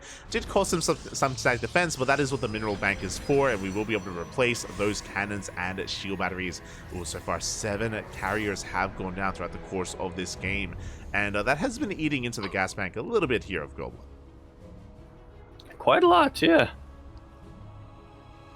See, the Goblin hasn't quite been able to accrue a supermax army, at least not one that's on par with Raynor's, as, like I said, he has to keep these Workers alive. He has to continue to mine gas. Yeah, Raynor, he does rebuild bottom right, so he does have another base up and running. You can see Raynor also trying to take top left as well, as he is attempting to take another expansion. We'll see if Goblin can once again keep up with these bases and knock them down. Looks like Goblin, he's still a little bit, he's more concerned with reestablishing himself first before moving out. We're waiting for all the site defense. Yep. Could be leapfrogging forward on bases. Yeah. Slow and steady here for our Protoss player. We have the Nexus on the way for the aggressive, for the forward overcharge. You do love to see it. So we'll have a much more stable position here to try to push forward towards, and that is terrifying. This kind of encampment here for Goblin is going to be right next to the base of Raynor, and the Tempest, they can just lay siege upon it from over that wall. Yeah, that's going to be ideally where Goblin wants to fight, but it's going to be on Raynor a lot more to deny that, not fight on Goblin's terms. And we'll see if he see can. Him already. Yeah, I was going to say we can see him already opening up attack paths and trying to strike at different locations for now.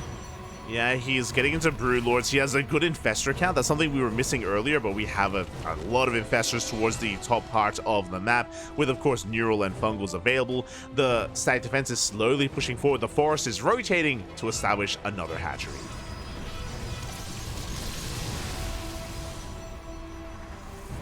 Oh. And now this, pretty soon, is going to be the full split map.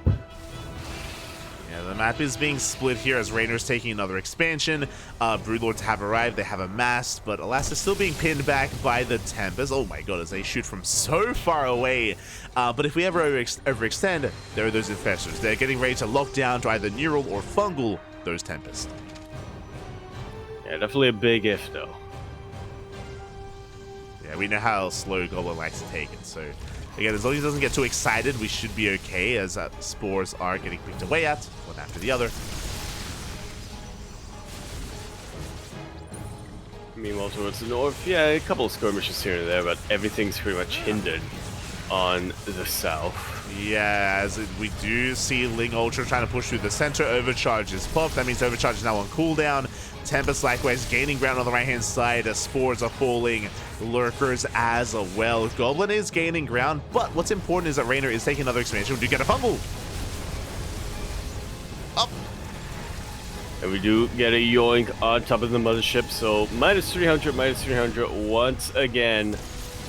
It'd be a lot trickier for Goblin to engage into this. Gonna be, I was gonna say, gonna be denying him a couple of recalls, but I'm pretty sure he threw down a Nexus here. Yeah, Fort Nexus, so it's got that as a recall at the very least. True. That is another factor that's going to be coming into play. Meanwhile, we can see the Ultra still being active towards the left-hand side. The base is getting saturated as we speak, but the Tempest is still gaining ground here. Again, we have only one Lurker on the high ground.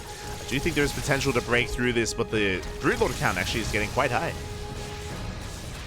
Yeah, which could end up backfiring a little bit for Raynor if he doesn't have enough anti-air to deal with these Tempest and carriers, but we'll see.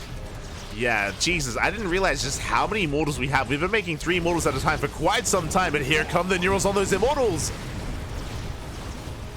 And all of a sudden, we don't have a lot of Immortals anymore. Ooh, yeah, the Neurals are brutal. We can focus on some of these Ultras, but the Lings, they come in to reinforce. And Raynor, it looks like the Neurals run out. We actually hold the line. Huh. Yeah, a little bit of a costly hold there for Goblin, losing a lot of Immortals, but he holds the line. He keeps most of his Immortals alive, and, I mean, what's scary about what just happened is that we reset the Ultra count, and now we remake Ultras, and look at the gas bank of Raynor. He burned through most of it. Rebuilding those Ultras, rebuilding those Infestors. We're down to 1,000 gas. That is worrisome here. Like, he needs to get some more gases up and running. He needs more saturation. Yeah, keep in mind, Raynor is on 34 worker supply at the moment. Did allow him to have a supermax army, a much larger army for most of this game, and that's mostly what's been keeping him alive, but yeah, now it's started to burn through his income. As you pointed out, he's mining about half the gas, or not quite half, but a lot less gas than Goblin is. He is mining less than half minerals. Yeah, now we have just saturated the gases towards the north, but the base towards the south just went down. Gases are going to get picked off as well, and this is going to eat into the economy here of Raynor quite heavily. We mentioned before that Goblin has been trading more efficiently, and he has been. That's why Goblin has such a large bank, and why Raynor does not. Yeah. And that's absolutely going to be coming into play very, very shortly, I imagine.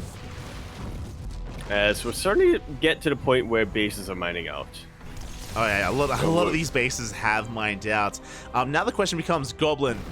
Now we have a fresh mining base for Raynor. Does Goblin rotate towards top left and try to knock that hatchery down, or does he just let Raynor mine from a hatchery and focus on bottom right instead, as the Tempest are pushing towards the north? Yeah, trying to get the best of both worlds in a sense, but yeah, recall does get thrown down. And with that, Goblin effectively giving up that position towards the south of the map. Yeah, and I assume this recall would be to apply pressure towards the north to knock down that fresh mining base, but no, he's consolidating his army, and it looks like he's looking for a fight instead. The Ultras are going to be collapsing in! They're going to try to hug right on top of these High Templar. A couple of Neurals do get thrown down on Immortals. They make short work of the other Immortals. Yeah, a massive fight. We catch every single Immortal, every single Archon as well. As Goblin was caught with his pants down, his Skytoss army was not there to support, and that is a massive loss for Goblin. Now, Goblin does have a bank to work with. He can rebuild, he can remax, but he needs time. He needs a lot of time that I'm sure Raynor is not willing to give him. Yeah, which is why he has to... Yeah, I was just gonna say, which is why he has to buy that time with this static defense. Oh, Goblin feeling a little frustrated now. Yeah, as he lost a lot of Zealot, he plummets in supply. Now we can see that Goblin is going into 6 carrier production, so he wants to double down and go pure Skytoss. This can work, but the problem is it takes a long time. It takes a long time to build up this Skytoss army, so in the process where he's down in supply, Raynor, he can knock down another base. Like so. The wall is not a wall, but thankfully there are a couple of carriers here. Yeah, now what's important is that I believe this base that Goblin is losing doesn't really matter. Yeah, we've already mined the gas. Yeah, the gas is drained out. Yeah, the gas is completely drained, but the Corruptors are diving on top of the carriers. Where are the Archons? Where's the Storm? Where's the support? Uh-oh. Not in position is going to be the final answer to that. It's going to be making sure that the carriers go down and they all fall down. Yeah, and it looks like Raynor has done it. Even though Goblin has 6k, he can't spend his money. Goblin, he cannot spend his money. He has so many resources to work with, but he needs to rebuild, he needs to remax, and he's just not getting what he needs. Like, what does he need right now? He needs Archons, he needs Storm, he needs something for his Skytoss army. He's going into Tempest Immortal, and it still takes so long to build this up. Yeah. And maybe he can get out the Immortals pretty quick, but the Tempest are going to take a lot of time. Yeah, we will knock down this right-hand base. The hatchery is going to fall. And what I will say is that because of Goblin's location, because of how fortified this base is towards the bottom right, he should be able to... I think he can remax. It's going to take a while, but I think he can get there. It's all about the kind of game state that he's in when that happens. You know, what will Raynor kill by the time he maxes? We're about to find out. Yeah, that's the unfortunate thing about that southern base, right? You have a Goblin, is that it's very well fortified, but his production is very far away. Yeah, his production is exposed, and that's the win condition for Raynor. Raynor has to bust into the main base and to knock down those Robos and Stargates, and that means that Goblin will not be able to spend his money. As you can see here, the Stargates are being depowered. Like, so you see a bit of a recall coming down for Immortals and Archons. I think they're not stuck. They can't be. They might be. I hope not. As Stargates are falling, again, you can see the Goblin just still cannot spend his money. We're getting into the main, more production under fire. And it's possible that Goblin may not be able to spend his resources here. There we go. This is what I was waiting for. Finally, we just warp in High Templar. Just mass Archon. Like so.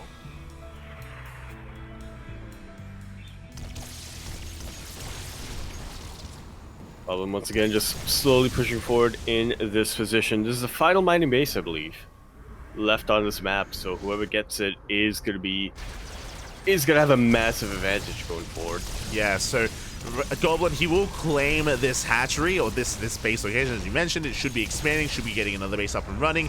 Goblin has lost his main, and I hope he throws down some structures because I'm pretty sure Goblin doesn't actually have much production. He has bases, cannons, and shield batteries, but you can see the production tab is empty right now. Goblin has resources to work with, but he's not rebuilding. He's not making an army. Where we're going, we don't need. Okay, we have 2 robos. I'm pretty sure those 2 robos are the only production buildings that Goblin has right now. I'm pretty sure you're right. We need some Stargates, Pappy, or just some gateways, some vanilla gateways I'm okay with as well. We need something. Yeah, literally anything, but the problem is that Goblin is running out of space to create those structures. True. You're not wrong. We are running out of space. Nice stasis does catch the lurkers. Very nicely done.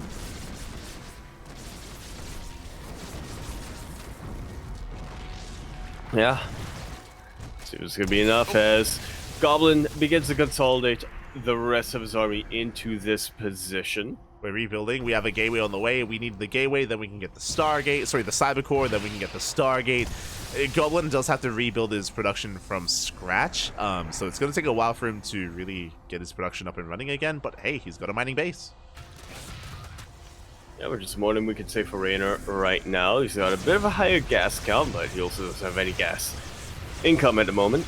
It's 1 base versus 1 base. Like, Raynor has the top base. Still mining. When it's 1 base versus 1 base, who do we want to favor? I mean, it's got to be Protoss, right?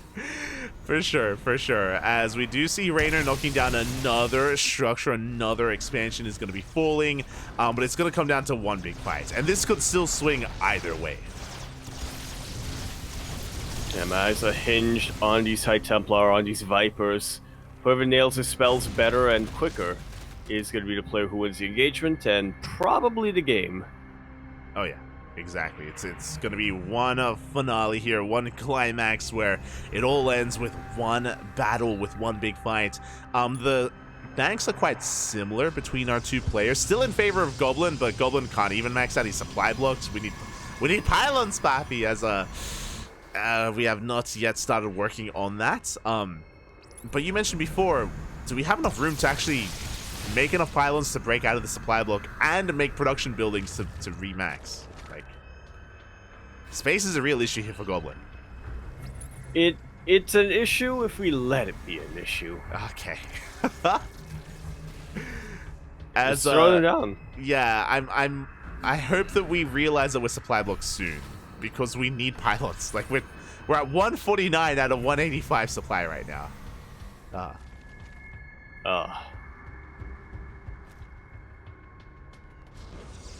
We'll notice it soon. We have shield batteries on the way. Here we go. Yeah, I mean, he is supply blocked at the moment, so... Yeah, that's what I mean. I'm waiting for the pylons is what I'm waiting for. Oh, right. That's okay. Yeah, I'm waiting for the pylons, so we could not be supply blocked. About to finish up. 6 shield batteries on the way as well. Oh, there's the pylon. 2 pylons, 3 pylons. Let's go. We did it. That's not enough to not get supply blocked, by the way, but we have some pylons on the way. Let's go. Math. Pylons are being thrown down. We were still supply blocked, but... You know. Yeah, that's another way to get rid of the supply block. We throw away the probes. True. Yeah? Yeah. Still supply blocked. Yeah. Ooh. Corruptor is going for the robos here, and remember, those are the only 2 structures that we have. We have 1 gate. We have 1 gate, 1 robo to actually reproduce. This is going to be a real issue, by the way. The fact that Goblin, even though he has a bank, he can't spend it. He won't be able to. Mm-hmm.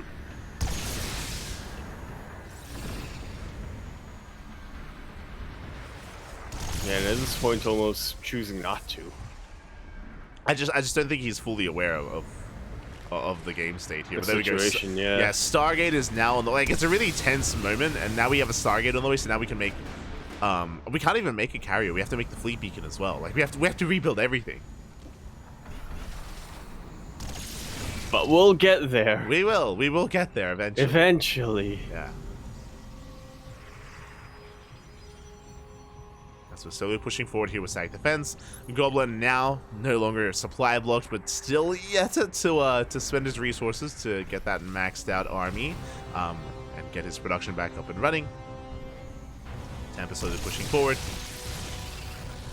Corruptors trying to sneak in on the right-hand side. Yeah, being very, very patient. I definitely appreciate the stacking on those Vipers.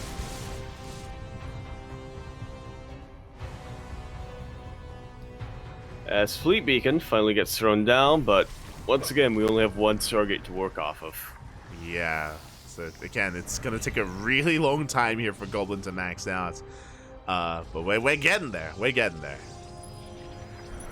Slowly. Yeah. But surely. Tempest should be able to poke away at those spores, at the tumors at least as well. You can see that Goblin's playing Revelation. Yeah, he's playing very careful. Like if he overextends one, like at the wrong moment, he will lose almost everything. So he's slowly inching closer here. Yeah, I'm not sure there's anything almost about it. Yeah, he will lose everything if he gets yoinked, gets blinding clouded. I don't think he has any infestors left, does he? I think there are a handful of infestors. They're under the ultras. They're like hidden underneath their feet. Ah, they're burrowed. Yeah. So there's a couple of infestors in the mix as well. Those are lurkers. I just realized we have lurkers in this game. Yeah, we have some lurkers.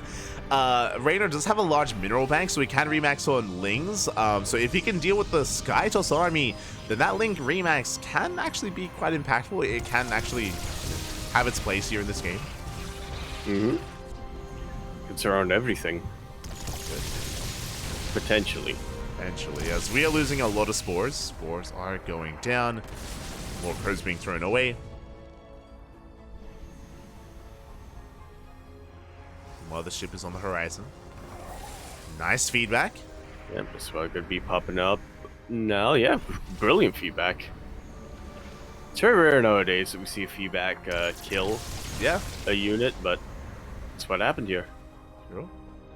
So snipe an Infestor. Backup Infestor on the way for Raynor. Tempest rotating around. So, again, both players looking for any kind of weakness. Standoff, yeah. Yeah. Just staring at each other over a bridge. I mean, Raynor's staring as he's bleeding out units. Oh, I should say structures. Hasn't lost any major units yet outside of that Infestor. He's just waiting for the moment.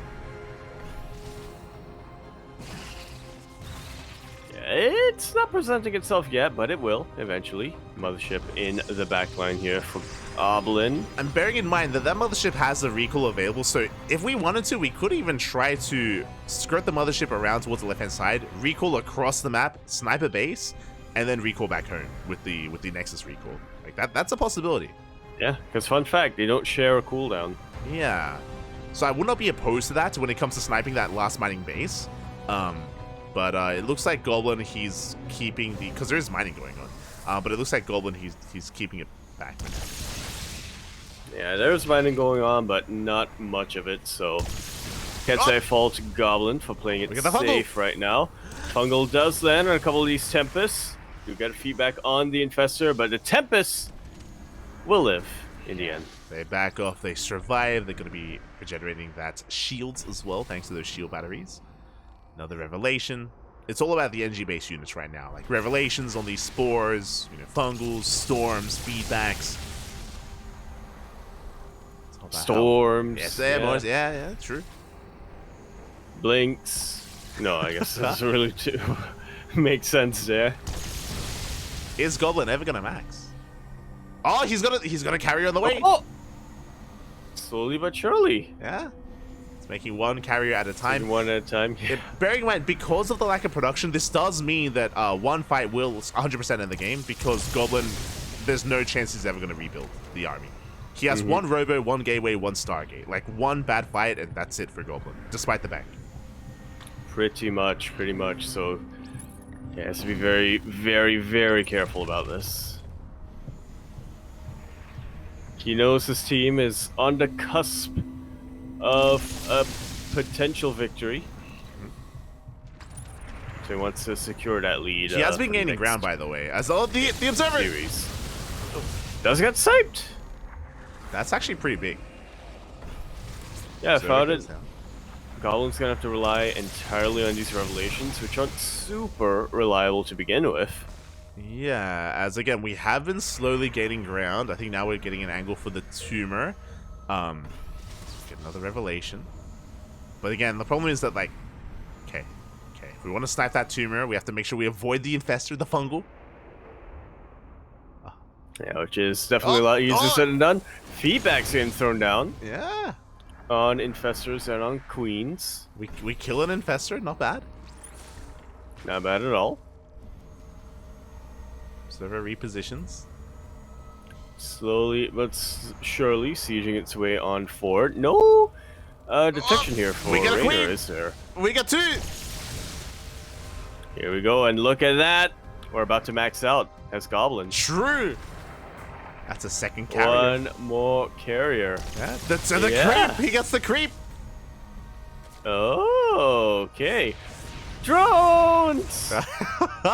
Tried a long distance, but they end up eating a face full of cannon. I mean, they were meant to be sacrificed anyway, but... Oh, the probes likewise no do the same. That. Yeah, we're just throwing away supply. So Goblin has yet to remax. He's... Because he frees up more supply. It's getting immortal. Yeah, at this point where the map is almost fully mined out, Rainer is still mining some mineral patches, and technically there are still mineral patches on the left-hand side of the wall, the gold mineral wall that's still up, that's still up as well. That's still resources we can mine. Yeah. We're about to run out of workers that are mining, but still. Here we go. Yep, Rainer's starting to commit. We do see some massive fungals. We see a lot of storms as well. Huge feedbacks on top of a lot of these infestors. The ground Zerg army is gone. What about the Sky army? Corruptors still in the sky. Yeah, what about the Sky? Tells the Corruptors are going to be zoned away, and the carriers are going to be able to go to town on these Broodlords. The Broodlords are being forced back, and Rainer's army melts. He lost everything on the ground. The spellcasters have all fallen. It's only pure Corruptor, and on their own, they can't really break through. That they cannot. Not while there are still this many carriers. Yeah. And that many Archons. Yeah, it was first to push in, would lose the fight, and Rainer, his patience was running thin. He lost all of the patience, and he pulled the patience. He went for the dive, and now he's up against the wall. Now, he is rebuilding. Unlike his opponents, Rainer has a production to actually remax, so he is building up an army as we speak. It's an army. Yeah, he's getting some Corruptors, and he has a Viper. He does have a Viper. He's getting some Corruptor. He has a Viper. He's getting a lot of Lings, but fun fact about Lings, they don't shoot up. Oh, they do not shoot up, but here we go. That one Viper going for the dive. We do go for the recall. We leave one Archon behind. And an Immortal as well. Well, sacrifices have to be made.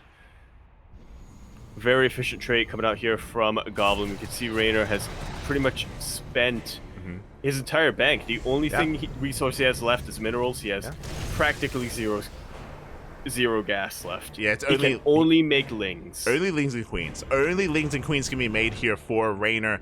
Meanwhile, because, as a reminder, there's still only one Stargate and one Robo, even though Goblin has a bank, that remax is going to take a long time. It's very possible that Goblin will stay in the corner of the map until he burns through his bank. It's very possible. He's going to stay here until he maxes out, making one unit at a time before he moves out. It's very possible that's about to happen. Well, let's strap ourselves in.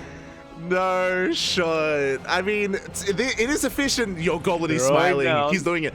Like, technically, this is the most efficient way to do it because... like he has as much time as he wants. There's nothing to threaten him. Well, like if he makes a Stargate, he's wasting resources on the Stargate. Exactly. He may as well spend all of his resources on an army, making one unit at a time. Exactly. He cannot mine any more resources after this. He needs to make the most out of his bank. So, and this is making the most out of it. Yeah, so this is technically the correct thing to do. So for those that are curious what's happening right now, Goblin will stay here until he maxes, making one unit at a time. Like, and there's nothing Raider can do about it. Yeah, there's nothing Raider can do. Let's be clear. Yeah, we're gonna be stuck here for like 10 more minutes until Goblin makes enough units to move out. Yep. Oh my god. Yeah. Yeah. That's the game we're in right now. I should, yeah. Gotta appreciate the patrolling coming down here from Goblin. What was the record light at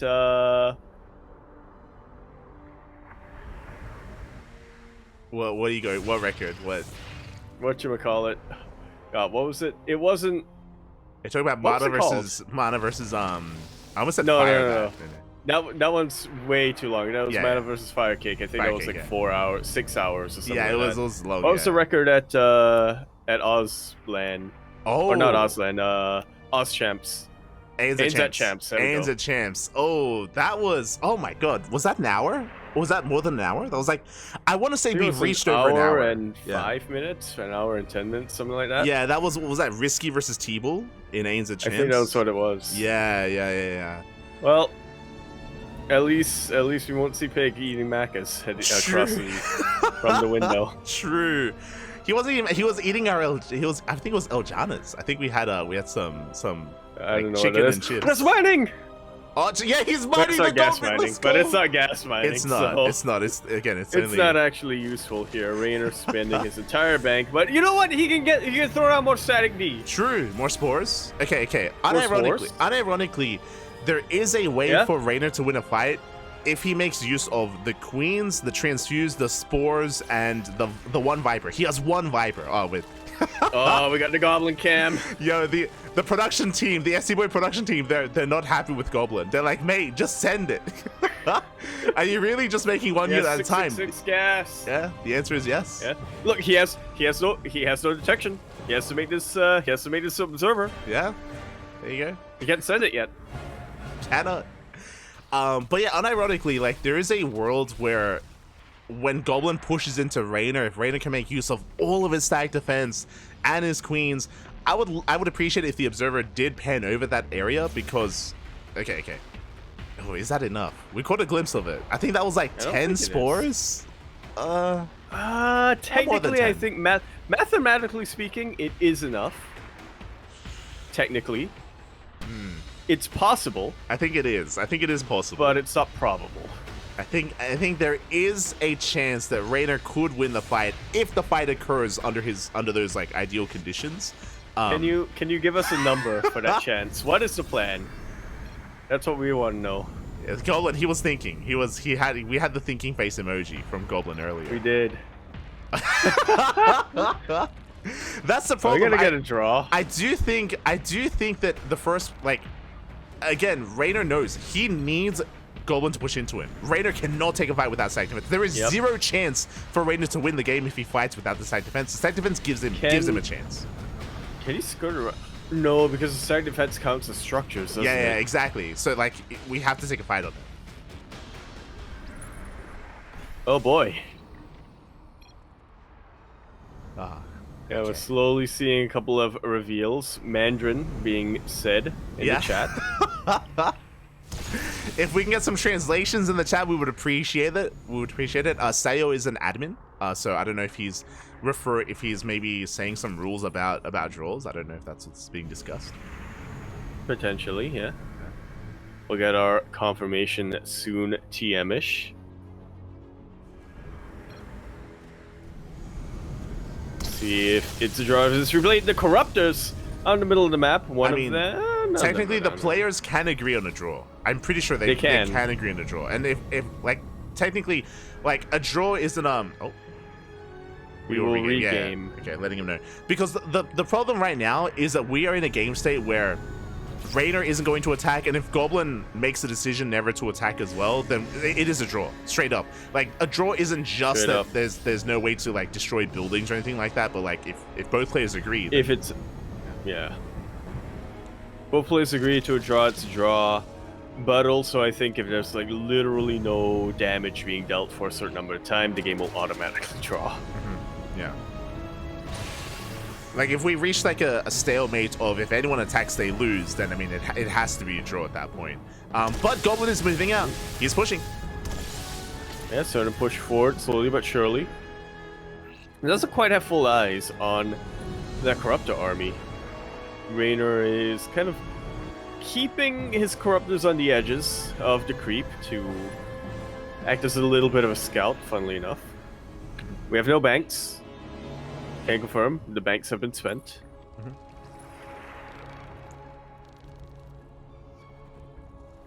So we are rotating around. Rainer could try to make another structure.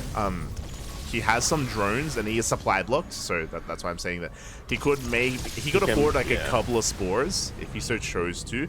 Lings getting ready first round. Lings, they can shut down. Okay, if they shut down these High Templar and they force out the storms, then I think that Raynor can win this actually. Goblin has to be very careful. Both our players have to be very patient about this. Which they are, being patient. You gotta give them credit for that. Yeah. I'm not opposed. I do think that maybe the correct call here is to call for a draw, because I think I'm now in the camp that, like, if Goblin tries to attack into this, he's gonna lose. But we'll see. I don't know. I think the correct move is to go for a draw, but it's not the... It's a move that is... How can I say this without sounding mean? Yeah, You know what? I'm gonna go for the mean answer. It's a coward's move. Yeah, true. I do like this from Raynor. I think it took him a little bit too long, but he has to reposition. He needs to make sure that his stack defense is in the best position possible, not to be abused by the Tempest. Otherwise, that's what Goblin can do, and he can just pick away at these buildings one after another. I do think that we have to pull away further back. Actually, I think these spores are still a bit exposed. But we can see Raynor getting ready. Yeah, getting ready for a potential aerial surround. One more spore goes down, and once again, there's no way for Raynor to rebuild them. Goblin's cornered himself. Has he? He has. Like, he isn't a really... I mean, he can recall. He can always recall out of here, but... Can Raynor... Oh, no, I was gonna say, can Raynor go for the structure kills, but I feel like once Raynor rocks up into bases, that's just gonna be Goblin's... That's just gonna be Goblin's Q, right? To just get on top of all of this. Yeah. Spores, they're getting more value. They're picking up more free units. Again, I don't know if this is the best position for Raynor's side defense to... Oh, he's getting units for free, is what I meant to say. Oh, okay. My apologies. I don't know if this is the best position for the side defense to be, just because, again, we can do this. We can nibble away at those spores. Yeah, I'm liking this from Raynor, keeping the Viper with the Overlords to make it just a little bit harder for Goblin to target him. Like, if we can snipe these High Templar, then we can go for, like, the Parabomb, like, Corruptor stack. But like these storms are brutal. Like that's why earlier I was a little bit afraid that Goblin would be surrounded. Now that isn't really possible. Like, Goblin has wedged himself in an area where, like, he can storm 2 choke points, so it is gonna be difficult with the Lings to engage. Yep, a couple of good feedbacks on the Queens. Yeah, a little bit of storm as well. Yeah, Raynor, you can see he's setting up for the surround as well. Yeah, setting up those Lings in the back line. And yeah, it's gonna be very difficult to try to snipe these storms, to say the least, or snipe these High Templar, to say the least. But you know, maybe if the Lings somehow find an opening. We get a good Tempest. yoink. Very valuable yoink. Yeah, good start. We do manage to yoink a Tempest here. You can see Goblin repositioning once again, getting and chipping away at their spores. Jesus. Those transfuses, man. Up! Helping out a ton, but here come a couple of feedbacks. Queens paying a price for it. Only 3 Queens left of energy. Yeah, likewise, though, the High Templar also running out of energy. I think we have 2 storms. I think... Oh, no, I think we have more than that, actually. Like, I'm trying to keep an eye on the High Templar. We have at least 3. Yeah, energy counts. Because as soon as we run out of storms, like, as soon as we run out of energy, that's when Raynor's going to pull the trigger with those Lings. Yeah, send the Lings in, deal with the ground army, and then send the Corruptors to deal with the sky army, because without Storm, it's going to be very difficult for Goblin to engage into this. Good feedback, but good yoink as well. Yeah. Tempest count starting to thin out. Yeah, we get a second Tempest, and even though the feedback was decent, the yoink still went off and the Viper survived. Yeah, that's all that matters. Yeah, so the Viper's going to be gathering up energy once again if we can do this. Oh, not a lot of storms left, though. And the problem right now that what just happened, we just cleaned up all the side defense. All the spores, they all just went down, and now Goblin can push forward. Now there's nothing to keep him at bay. That was the thing that was holding the line for so long, but it looks like Goblin is breaking through. and we may be on the cusp here of the final fight of the game. Yeah. Yeah. Let's just slow down a little bit and be patient once again. But no, I think Goblin realizes that there's not a whole lot that Raynor can realistically do at this point to keep him at bay. So he's just going for it. Well, we get a High Templar. Ah, he's okay. going for it. He's going for the Ducklings dive. can come in for the full-on surround. Storms blanket the Lings. That's all the storms. That's it. Is it going to be enough? It looks like it just may be. Yeah, that's all the storms. We sack on the carriers, and it looks like Raynor, he barely will kill everything. He shuts down every single unit in the sky, every single unit on the ground. Again, there were not enough storms. There was not enough anti-air. Very patient play out of Raynor, and he has done it. Goblin has zero supply. Hold up. Whew. But he has all these cannons. We can caustic spray them down. Can we? We can. Can we? We have queens. We have shield batteries. We're fine. Are we? Goblin That's saying what we're you can't kill my about to stuff. find out. Technically, we can they're queens, right? There are queens. If queen survived, then we can destroy one building at a time because we can transfuse. And yeah, you can see the production tab on the top. 4 queens, so we can do this, 100%. If there were no queens, then sure, but queens are pushing forward. Yeah. Raynor wins. It takes time, but Raynor wins. Yeah. Does he? Yeah. I think Raynor, he wants to. Yeah, exactly. He has transfuse. Like I don't think Goblin knew about the queens. Yeah, there it is. GG. There we go. GG is called. Raynor going to be tying up this series 1-1 and tying up the overall score 2-2. GG, well played. Some people asking why is Goblin still in the game. Goblin didn't know that we're queens. Because we still had queens, we can transfuse. Which I was banking on tonight's broadcast to fix my DGen sleep schedule. Oh no, that's not happening. It might go the other way around. Predictions in the chat are open. We've had 1-1 scores the entire night, and we have seen several drop maps in the past. Can Art bring it home here? Can he bring it home for Platinum RA? Can we take the series or even force the ace match? Is this a new room for Cyril? I don't see his trophy case. No, so. Yeah, this is a new room. Yeah, it is. I'm assuming this is a new room. Yeah, yeah. Is he playing from the bear? No, it's not from. It can't be from. Is he playing on a washing machine? The camera's shaking quite hard. Shaking quite a bit, yeah. He's got a collared shirt on. Is he in the laundry room right now? What's going on? I like to imagine he's in like the bathroom of a formal event or something like. In a hotel room. In a hotel room, yeah. Over here in the bottom left corner of Amphion, we have our blue Protoss player for Freight. It's Art. And in the top left, we have a Basilisk, Cyril, rocking a new setup here. For those curious, usually Cyril is in his room with his trophy case. This is not his room. Do you think is he like at the racks? Is it the barracks? That is not his trophy case. That is not his jersey. Yeah. That's a collared shirt that he's wearing. True. Because, yeah. He's like playing from like the Finnish like version of the White House. Is that what's happening right now? Exactly. Because you know how I'm not sure what the timeline is for Finnish mandatory military service, but I know there are like ceremonies that every now and then that you have to attend.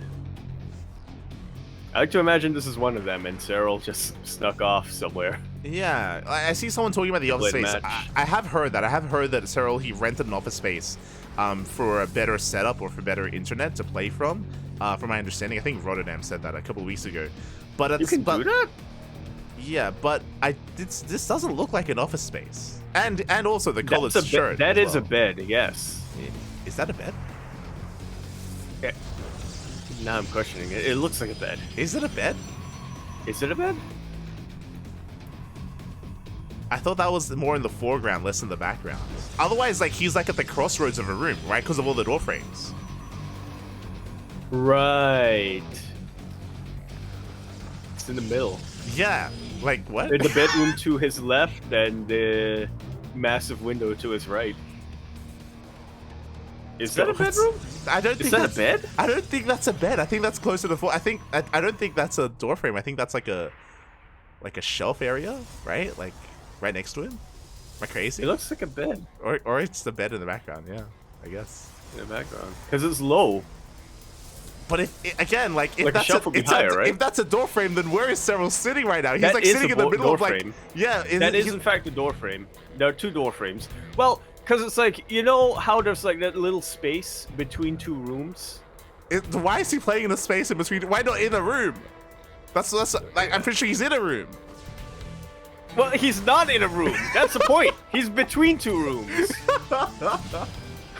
Well, technically You're saying like he's playing like in a hallway in between two rooms. Like why though? Why? Like that doesn't make technically any... a hallway is a room. It's, you know, it's got natural light. Uh-huh.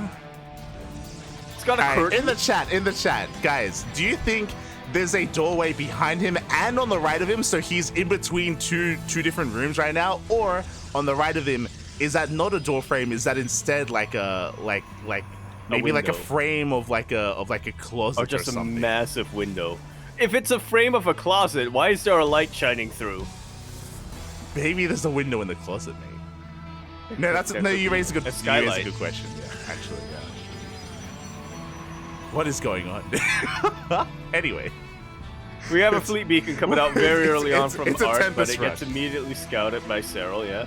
I would have expected nothing less from Art. This is what I've come to expect from him. This is what stole my heart. This is how Art stole my heart. Back in the day when we first casted him in things like Sparkling Tuna Cups, and we got to see him whip it out again a couple of times in Polish lands and whatnot. Unfortunately, I do feel like he is developing a bit of a reputation for doing that, and so it is. We have seen it got countered a little bit harder the last few Polish lands. We whipped it out, and yeah, Cyril has also gotten the full scout here, so I'm sure that he's going to be able to have a full reaction and a response to this. I'm distracted by chat right now. I see Jadov talking about Art's room. Look, we can talk about Art's room later, okay? Right now, we're focusing on Cyril's room right now, and what the hell is going on? Look, Art, he's playing in a normal room, is what we can say. It looks a little bit fancier than a bedroom. That's what I mean. Like, is he in a walkway right now? It's still, like, what's... Yeah. Look, Art's room, it's a little bit fancier than a bedroom, but it's still a room. It's a room, yeah. Art's room is a room. That's true. We all know Art's in a room right now. We don't know what Cyril's in, but we're going for the Tempest Rush, double Stargate. We're massing up Tempest. We should focus on what's going on because this is crazy. And Cyril, he scouts, he's aware. Spire is on the way. Yeah. Once again, the character response coming down. Art can try to, get something done with these Tempests. He is very much so on a timer. Yeah, as the Tempests are moving out across the map, do we have enough queens to hold the line is the question here, as we've been focusing a lot on what Art has been up to with it. You can see the queens are massing together. They're going to have Transfuse available as well. Tempests are poking in, but that is a hefty amount of queens available here for Cyril.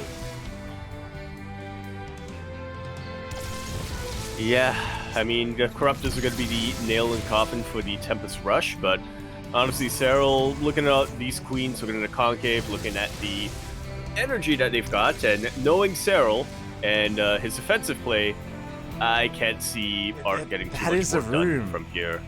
It is a room. That's it.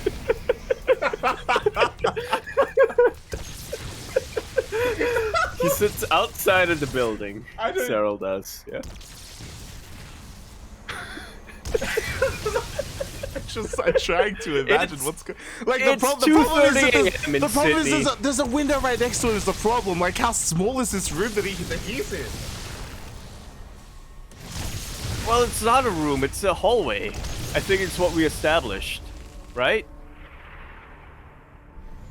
Alright, the Tempest are catching a couple of queens. Queens are going down. So far, the Tempest they stand strong, but we have Corruptors. Corruptors are on the way, and with the arrival of the Corruptors, we can just completely shut this down. And sure, we get another queen, but the Corruptors are massing up. There's also going to be Transfused to help support them, and Art gets to get the hell out of here. Yeah, recall does get spent, and thankfully he is able to keep all of his Tempests alive, but Unfortunately for him, that's going to be the end of this, and he's pretty much stuck back home for quite some time. Cyril scouting around with his Corruptors, trying to see if there are any openings, if he can catch a couple of these Tempests, if any of them get rallied across the map. Shiva, you're Really, understanding why my brain is... No, here's the thing. You would be surprised, Shiva.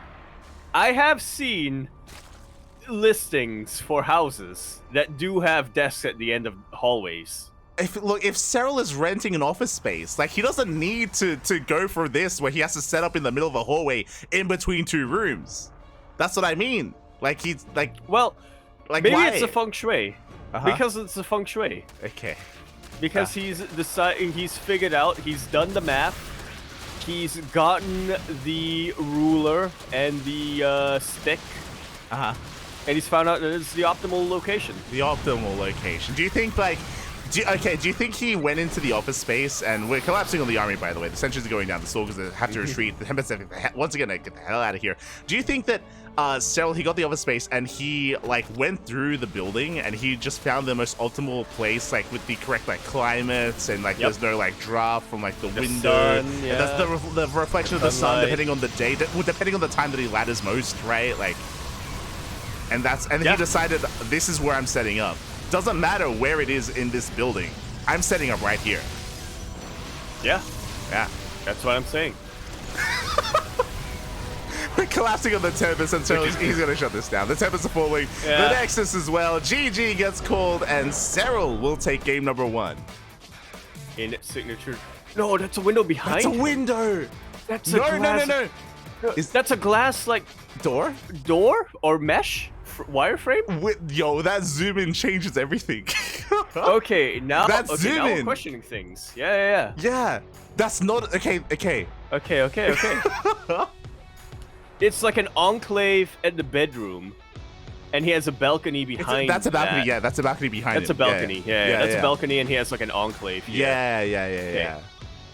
So there's a balcony behind him, a room There's to a the balcony right. behind him, a bedroom. Okay, to the right, which means that is a bed. Yeah. That is a And bed. it's a little enclave here. It's his little, like, gamer space Okay. that he has isolated from the rest of the house. We're good. We're in a room.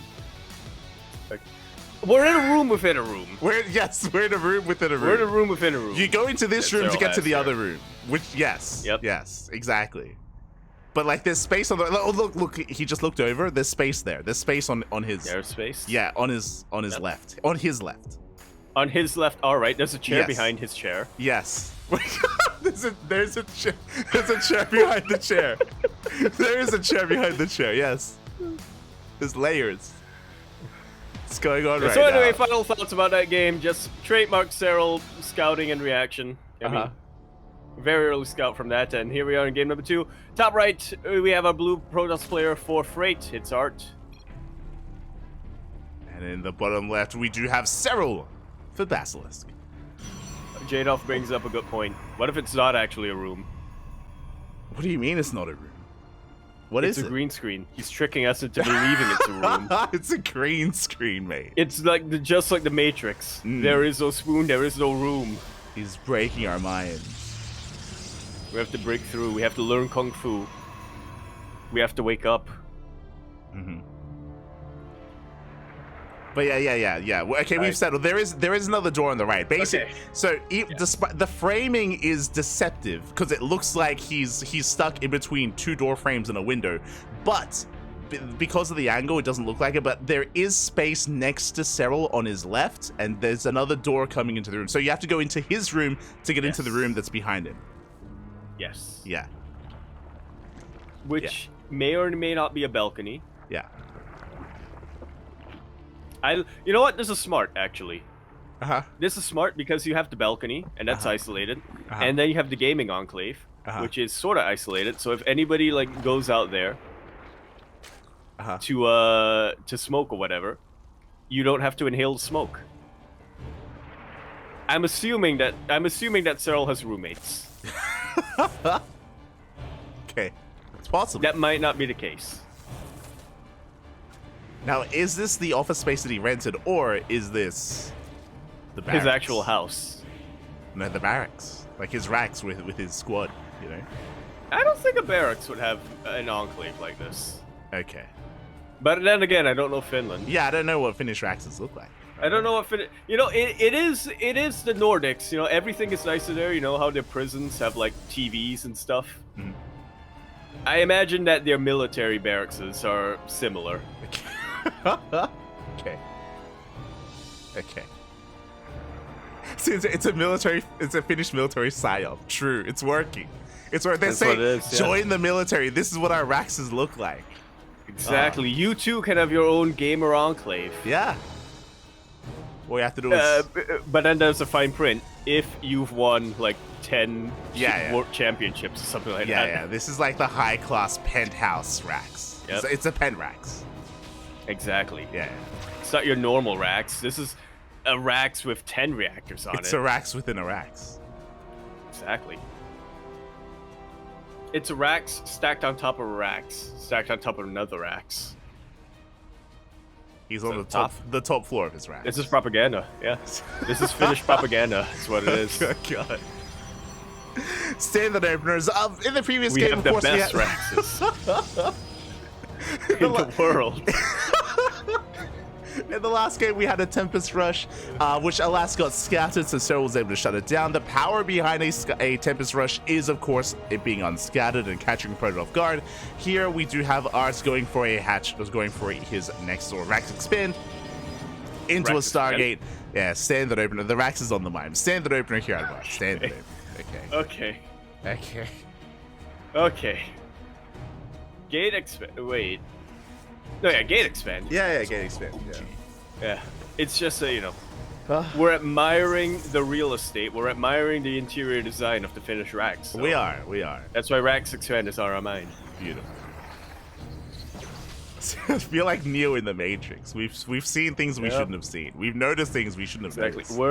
We're gonna get woken up in the middle of bed, and it's gonna be the Finnish military. The Finnish military knocking down our door. They're gonna take us away. This is the last caution. They're gonna take us away. They're gonna put us in the van. Yeah. They're gonna hit us with the Men in Black pen. We're gonna forget everything. We're gonna forget everything. But the VOD is gonna be archived. They're gonna scrub the VOD. It's gonna. They're not gonna scrub the VOD. They're gonna like deep fake it so that it sounds like we just ignored. We never mentioned. It sounds like we casted the game at all. It sounds like we actually talked about the game. Oh no! It's gonna sound like we casted game 1 of I versus Cyril. It's gonna sound like we did our job. Oh no! What a terrible fate.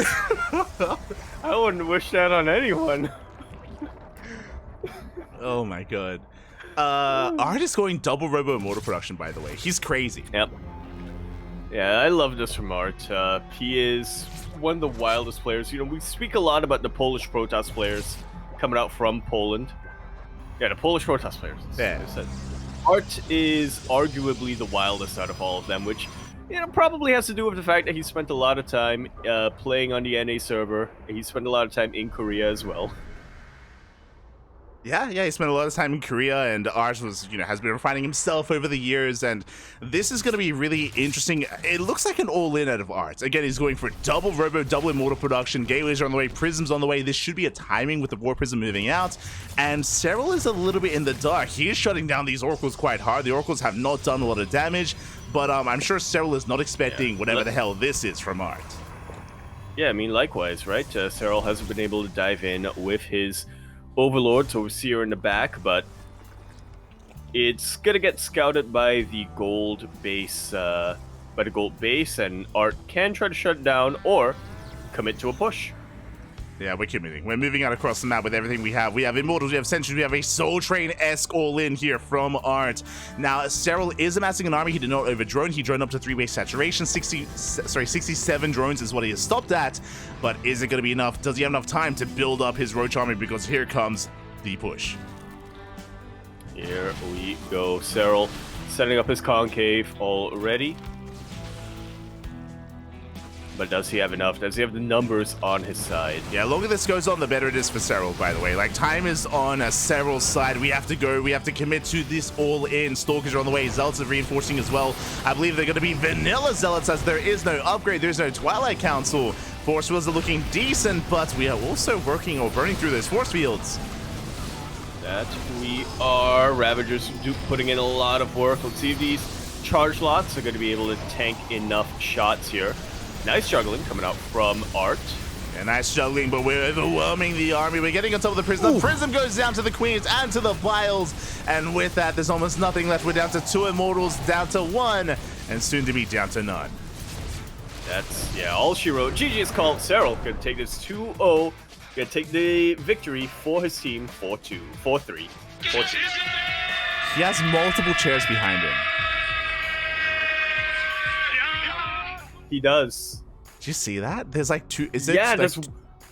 Or is it just one big one long chair? It could be one long chair. I imagine that's where the angel and the devil sit on Cyril's shoulder.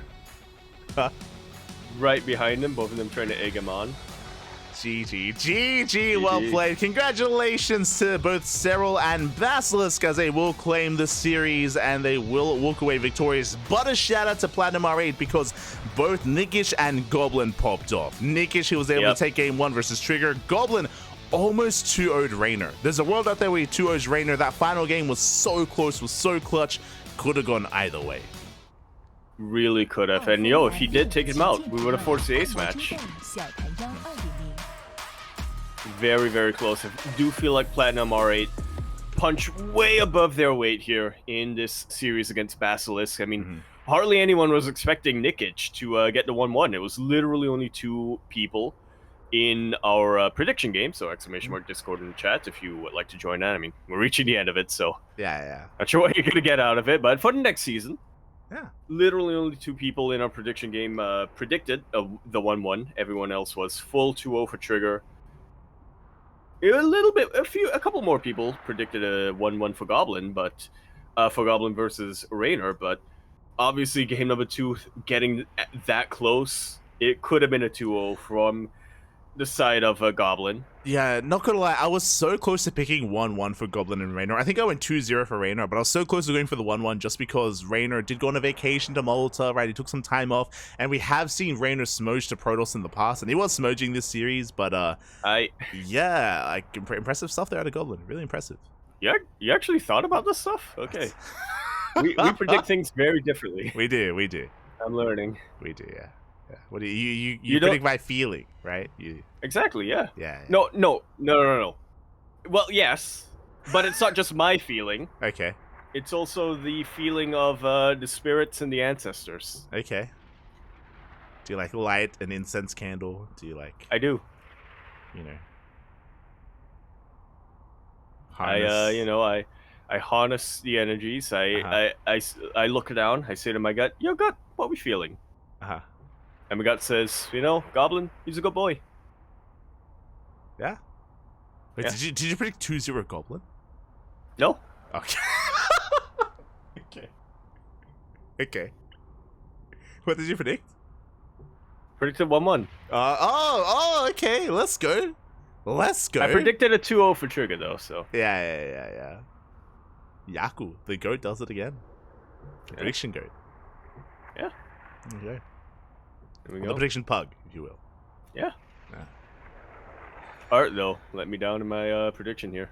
I love that in the chat. There's like, there are 2 chairs? A bench? No, not a bench. It might not be 2 chairs. That's the thing. Chair. It could just be one big chair. Yeah, one long chair. Yeah. Could be. Yeah. Okay.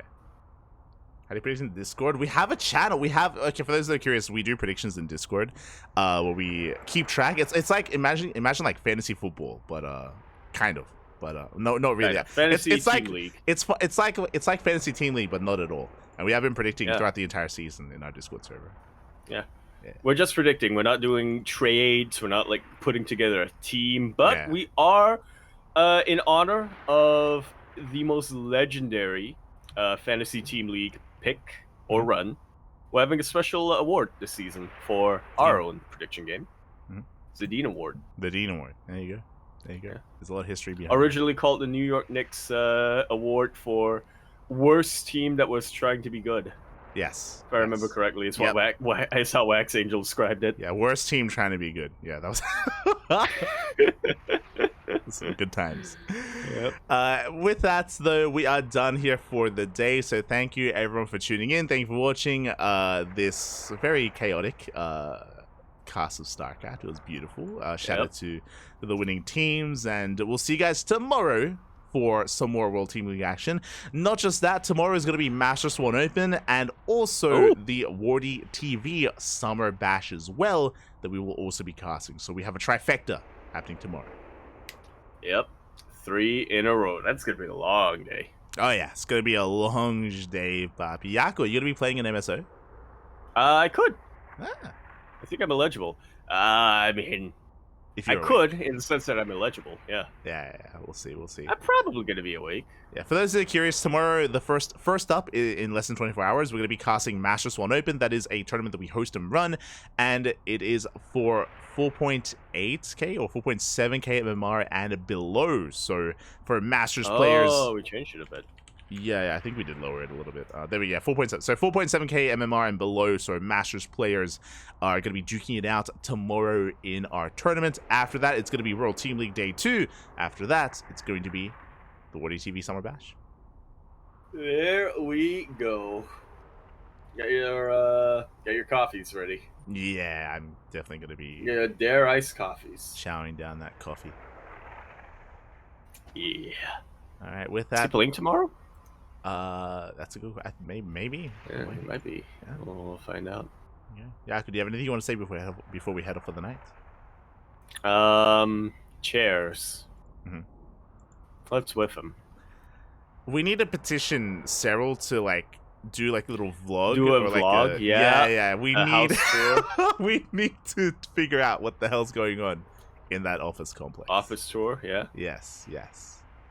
But even then, can we even believe what he shows us? Is it going to be like a deep fake, like Finnish military psyop? That's what it'll seem, right? You'll think, wait a minute, how can this place from the outside, looking so small, have 10 rooms on the inside? Yeah. How? You know, we saw that Gamer Enclave. You know, why is it that in this video it has a pool and like a jacuzzi and whatnot, when we've seen in the webcam footage all it had was a balcony and 2 chairs? Yeah. You know what's gonna happen? He's gonna show us his room, and when he shows us through the tell, there's gonna be no chair. Exactly. Yeah. That's our... What is it called in Inception? That's the spinning wheel thing. Yeah, the spinning top. Yeah. It's keeping us grounded. So we know. Yeah. This is not fake. See you guys. I'm so tired. I'll see you guys tomorrow. Take care, everyone. 22 hours. It's gonna be amazing. It's gonna be a great long day of StarCraft tomorrow. Yako, get some rest as well. I could. You were losing it as well during the Rainer game against Goblin. You lost it, mate. It was over. I swear it took all of my attention and energy to not scream out Green Goblin lines from Spider-Man. Why? Because I saw the word goblin, and that's where my brain went. We'll rule the world together. We'll rule this. You and me could rule this city, Raynor. God. We could rule Alcyone. Oh, no. You and me could win this team league, Raynor. Oh, no. Or we could just draw the map. Alright, we'll see you. We'll see you guys next when we see Bye. ya. Bye. Bye. Ciao. Bella.